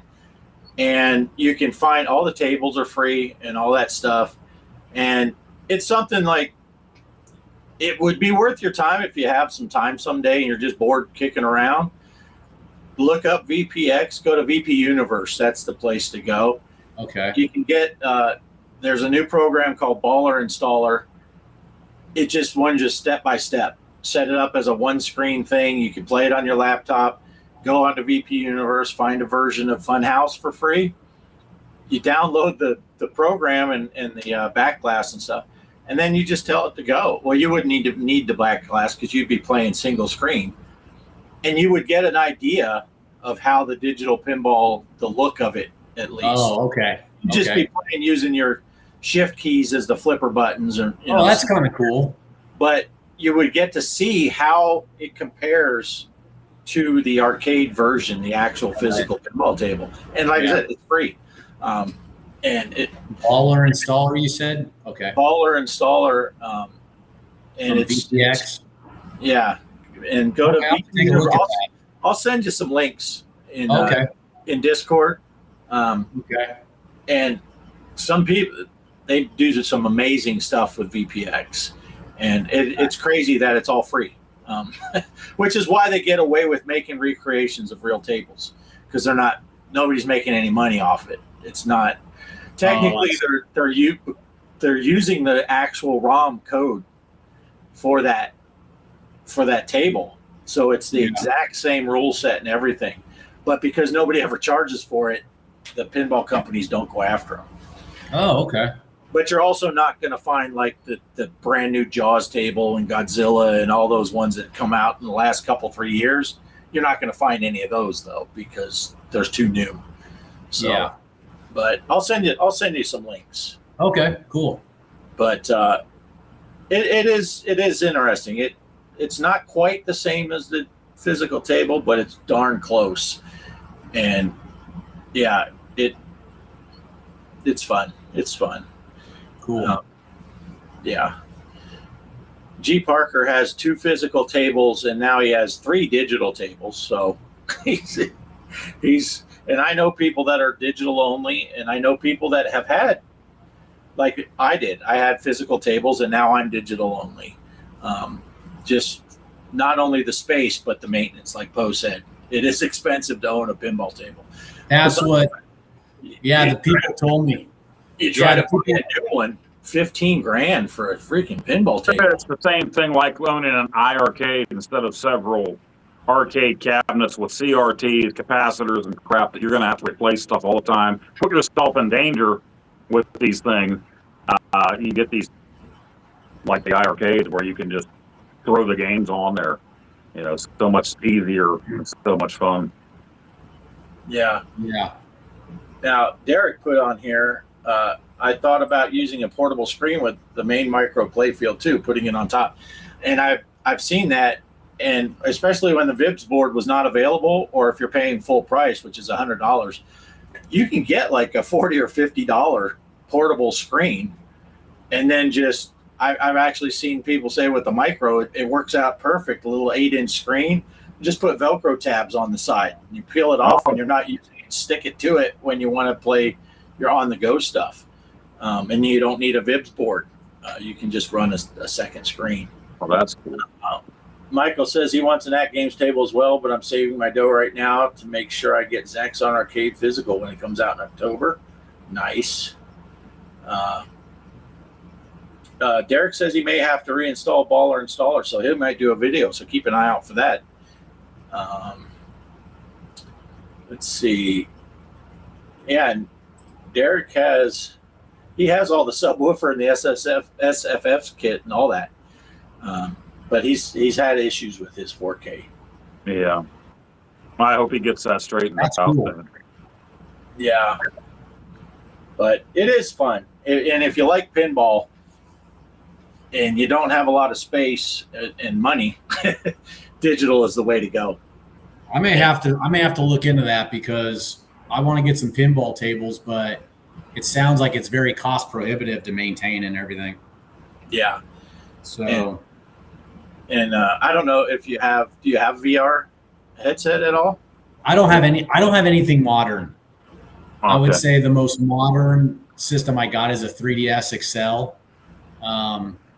But that's about it. So Yeah. yeah. Yeah. Like we said earlier, pinball is awesome in VR. Because Yeah. it's like the full size is right in front of you. Yeah, I watched some of you guys' streams where you guys are doing that, and I've seen you guys doing the whole VR tour of your guys' like rooms or basements or whatever they are. Yeah. Yeah. I tell you, the only thing that would be better with that VR is if I could go in with Bart into his room and be there that'd be while cool. playing a table or taking turns, that would be freaking awesome. Yeah, something like Walkabout does with the Right. mini golf, but do it with the pinball. That Right. would be amazing. Yeah. Because Walkabout mini golf is such a fun experience with friends. Yeah, Because and even it's one of those games that digital. it's like Fortnite. They keep adding to it. They keep going with it, and it just gets better every time, in my opinion. And there's nothing better than playing with a friend in that. Well, that's why we don't invite Derek to ever play with us. But there's something about it, even though it's in VR, and watching videos on YouTube does no justice to VR. Yeah. Especially Oh, no, I Walkabout. bet, If you're just watching Walkabout, you're like, that's kind of crappy graphics. But that's not the case. When you go in there and you're in this world, and everywhere you look, up, down, and all around, you're in this world. You're like, this is amazing. Yeah, and you I think take my a favorite shot. thing was the first time we got the Gaming Road Warrior to play, and his reaction was like a kid at Christmas. He was just like, whoa, and me and Bart are just stand back like, welcome. Yeah. But there's something just about the idea when you're playing multiplayer, and I'm sure you played multiplayer games before with people and stuff, but when you're playing Walkabout mini golf and you put the ball and you shank it into the bushes or something, and then Poe gives you crap, and you can hear that he's over here, and you turn around and look, and there's his avatar standing right there. That's gotta be creepy, man. And when you talk, your mouth moves to it. Because I remember Bart saying, I used to have Nacho in the room with me whenever I would play. When he would bark, my avatar would be barking. But it's neat that you turn and look at each other while you're talking, as if you're at the mini golf course together, like you would. But you guys are like geographically like so far away from each other. Right. Yeah. Yeah, that's pretty cool. And then for, like Poe's boy is all the way over in Washington State. My boys, one's in Arizona, one's over in Florida. And we used to, every Sunday night, we used to play Golf Plus. That's not mini golf, regular full-size golf course. But I'm golfing with my boys. And when you're standing at the golf course, you're on the tee box, it looks like the hole is 300 yards away. Oh, It's wow. not like looking at a golf course on a screen Right. where, okay, this is a 300-yard hole, but it's only 12 inches across on your screen. No, when you're standing there, it looks like, it's there. And that tree that's in the way looks the full scale of the tree. And it's just cool. And then, again, you shank the ball into the woods and your kids are giving you a hard time about it. You can look over there and swing your club at them. Yeah, I'll show you. And, but it's the next best thing to actually being there. And you almost forget that you're not in the real place.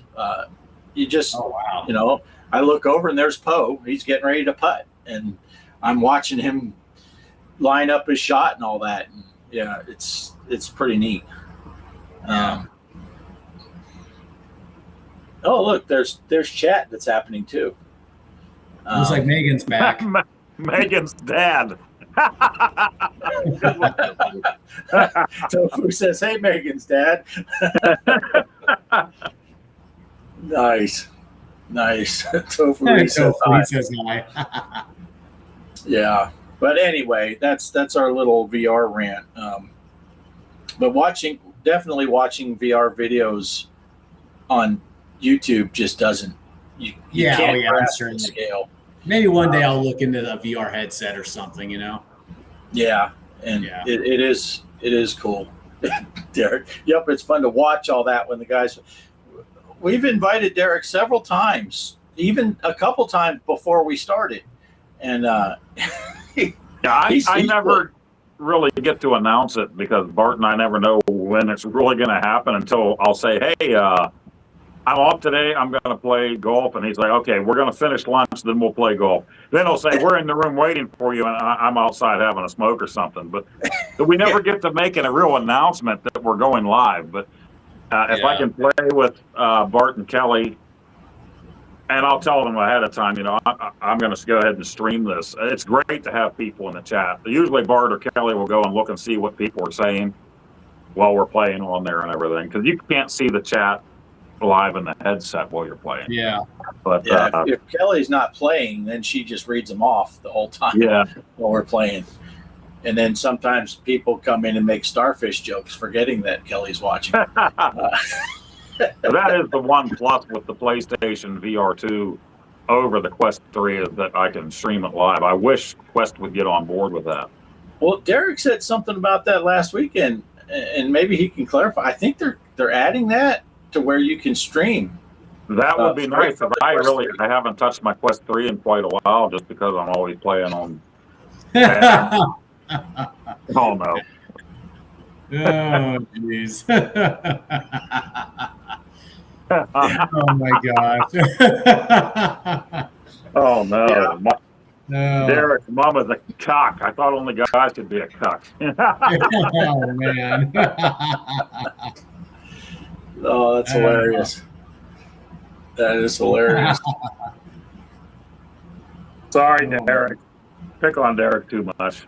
Oh man. I love Derek. Oh, see, Derek says he knows how to show the chat in VR2 now. That would be very helpful. Streaming and being able to see the chat. Very cool. The only other thing I can think of is Brooklyn Menace. I think he's changed his name since. He has something on his chat where it's voice to text to voice.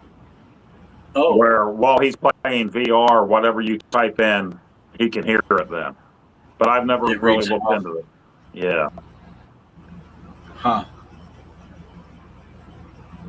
Yeah, I could do one of those things and tell people, hey, if you send me $10, I'll tell you how you can hear your chat like I do, and then they'll send me the $10. I'll say, have your wife read it.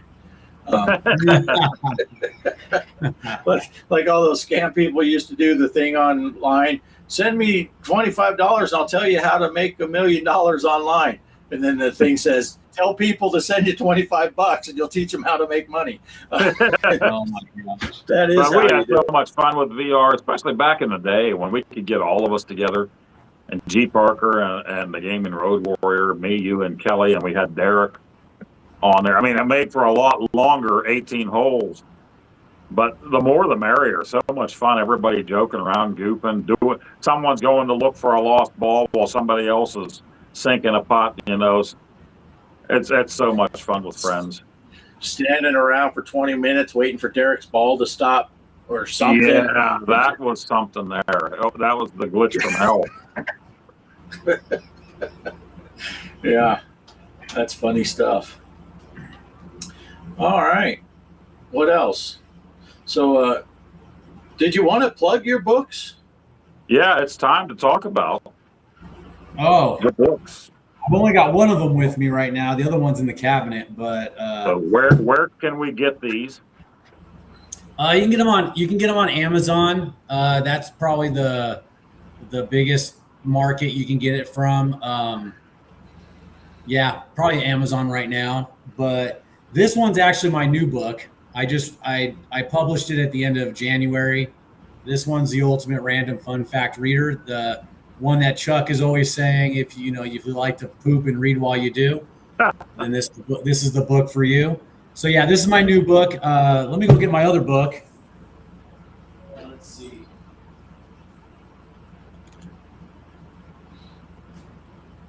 Any chance to get up and show that Bears jersey to Crispy? Oh yeah. I can't even think. My whole screen froze up. I can hear everything real time, but everything's froze here. So yeah. So this is the book I published last year, and then I published this one this year. So I basically use this one as an improvement on things I learned from this book.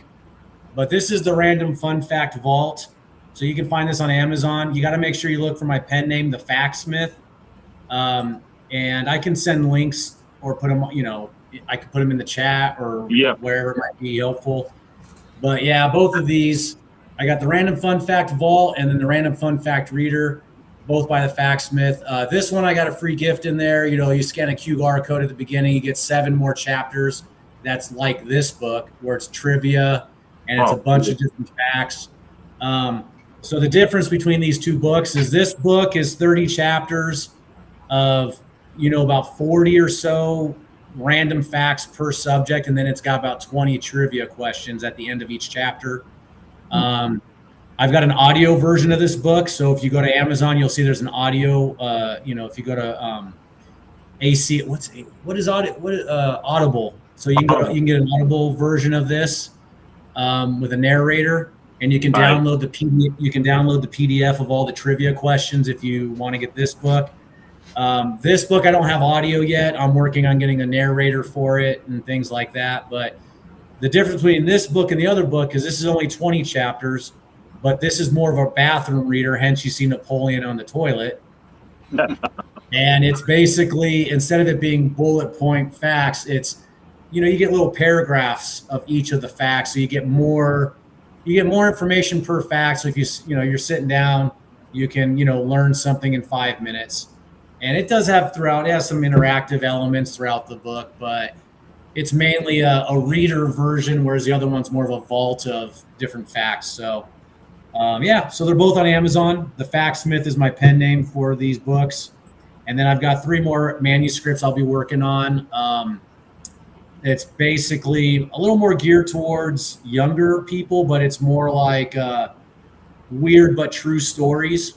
So I've got one for history. I've got one for cryptids like, Bigfoot, Loch Ness, things like that. And then I've got one just of weird but true stories. So I'm going to be working on that. Hopefully get one more out by the end of the year. And then, awesome. This is trying to do this as my little side hustle, even though I got a full-time job and a part-time Sunday job. I'm also doing books, and then I want to start homebrew programming, but I got to figure out when to start doing that. So but I appreciate you guys giving me time to, if anybody has any questions on this, I also donate books like, Creep. I donated 2 hard copies of these for his, the Alzheimer's walk for this year. Oh, cool. So he just did the giveaway for that probably about a month ago. And I personalized a message. Brian F., who's usually in some of these chats, he actually won the giveaway. So nice. So I was able to send those off to him and everything. So it's fun, and and it's a lot of work, but it's still fun. So Yeah. Well, definitely get those links for the books and put them in the Discord on our merch channel thing. Yeah. Oh, okay. Where everyone's And even the advertising their comments stuff. after the fact of the live stream, you can put them in the comments there of our videos. Right. Yeah. Right. Yeah, I Yeah. can do that. No problem. So, but yeah, I Yeah. appreciate it. It's it's something fun, But yeah. Cool. All right. Yeah. If anyone has questions, you guys can always reach out to me too through the Discord or email or anything like that. I can give my email out too for my publishing stuff. So yeah. Nice. Yeah. And Bears fan is in the Discord as Nick D. So you'll see him. I've seen him post stuff in there before, so you can find him in there if you have any questions. But yeah, feel free to put the links in that advertise little channel, whatever it's called, the merch thing. Yeah. So Derek, I want to answer Derek's question. You'll have to read my book, Derek. So you got a whole section on Napoleon. So, and it actually talks about his height. So yeah, I can spoil it for you right now, or you can just wait and read it for yourself. So yeah.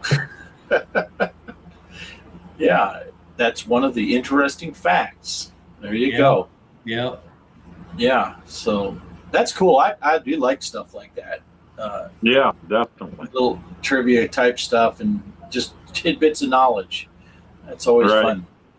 Oh Well, yeah, it's great. Yeah, so I find it interesting, because it's always knowledge and things like that. So, but it is a lot of work because I use AI to help write the books, because I publish them. But then I also fact check, I edit, I humanize it, I do a lot of other things. And you got to be careful because AI is not always correct, Right. And so I've found out that stuff has updated since I published a manuscript, or I created a manuscript, so I had to actually update some of the facts, and because depending on the time, and so I put a disclaimer saying, hey, at the time of publishing, the statistics or the facts were correct at that point in time.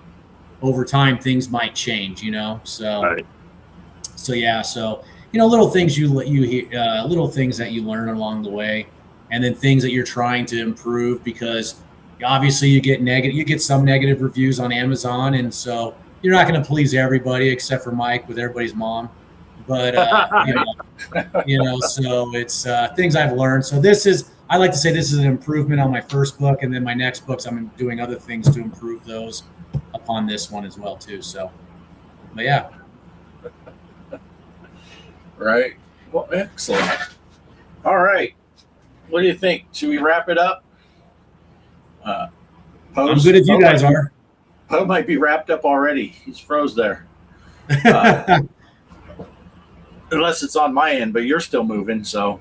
Yeah, no, I see him froze. Yeah, it's getting. We're going on 9:30 Poe time, and he's got to get up in the morning, and he worked today. Yeah. So, anything else that you wanted to get out there? Anything you wanted to plug or talk about? Or well, I mean, if Crispy was still on, I just want to say, bear down, Crispy. Go Bears. But no, other than that, no, I appreciate you guys letting me on. And if you guys ever want me back on, just let me know. I kind of need a few weeks just because I'll have to just put in the time off because I usually work a 12-hour Sunday. So, yeah. So the only reason why I only worked 6 hours today was because I got back yesterday. So I didn't want to give myself a full 12-hour day right after. So, right. But if you ever want me back on for anything, yeah, I'd be happy to come on. I can always talk, as you can tell. Yeah. And we always tell people that once you've been on the show, you have the link. So oh, okay. Yeah. Anytime you want to come on, you're welcome to jump on here. Okay. And I jokingly say, but it is true, that if you jumped on and we didn't want you on, I just wouldn't put you on. So like, well, what's he doing? What's he doing in the green room right now? What's he doing back yeah. there? But and as you know, and as we say all the time, but you find out for real when you come on the show with us. We don't plan anything, so it's not like you'd be throwing a monkey wrench in if you said something, or But send a message anytime if you got a Sunday off or something. You're like, hey man, or Okay. next time you got a book coming out or something, let us know, and we'll definitely put you on. Or especially if you get to programming some Intellivision games, we would definitely like to talk to you about it. Yeah, I need to get into it. I mean, I know it's going to be time consuming, and I'm trying to focus on books, and so that's going to make it even more difficult to try to figure out programming at the same time I'm doing books as well. So, but I will say this: 2 projects I'd like to work on would be a 3 to 4 player snafu, which I know Casey's been talking about. Only reason why I say that is snafu is already created. You just have to hack it so that you can do 3 or 4 players as opposed to 1 or 2 players. And I know one thing that Brian's Man Cave and others have said is when you're first starting, try to take a game that already exists because you already have the premise of the game. You already know how it works, etc. And so it makes it a little bit easier to learn to code while you're making a game. I figured that might be a pretty easy hack. I just have to get access to the code itself, right? So, because my understanding is it's the machine code, and I'll be doing Inti Basic. And so Steve Ettinger, he reached out to me a while ago from a post on the Intellivision Invasion, and just said if I ever needed help, programming or learning anything, just to let him know. So I might ask him how to figure out getting access to code like that, so that I can maybe try to work on a 3 or 4 player snafu. It'd be kind of cool to do that, right? All right. Yeah, the only other project I like to do is there's been a lot of talk on the boards about Pizza Time, which is that it was that sequel to Burger Time and Diner, but it was for making pizzas. The concept's out there, but no one's ever done it.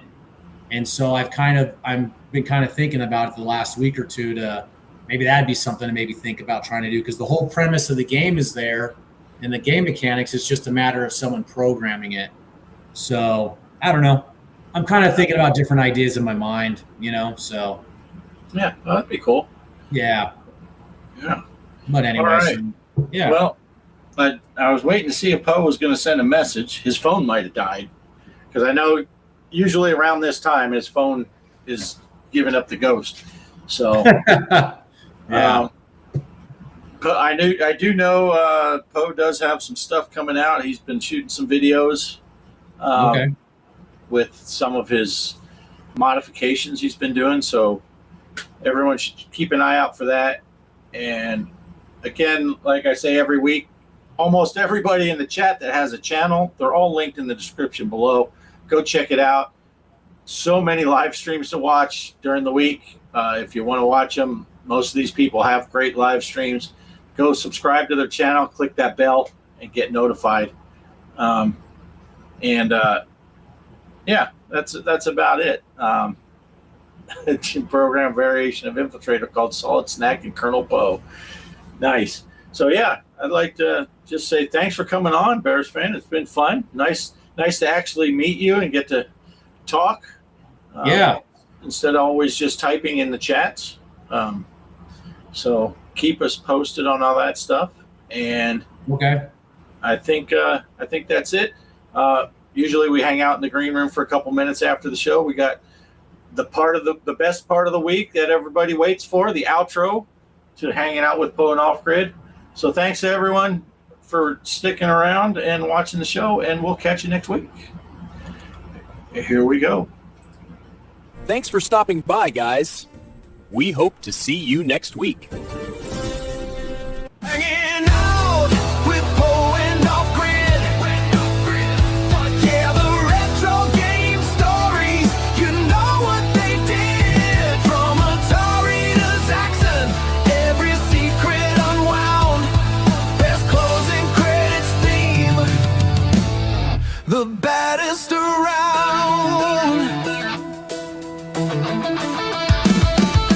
Flippers are flopping,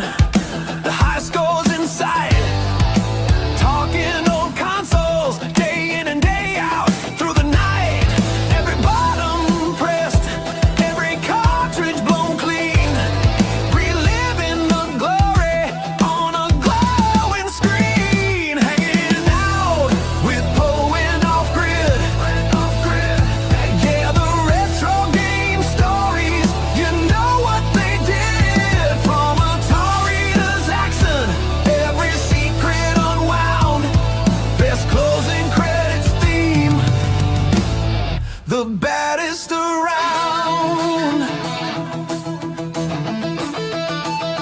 No cheat codes needed, just passion and fun for every true gamer till the podcast is done.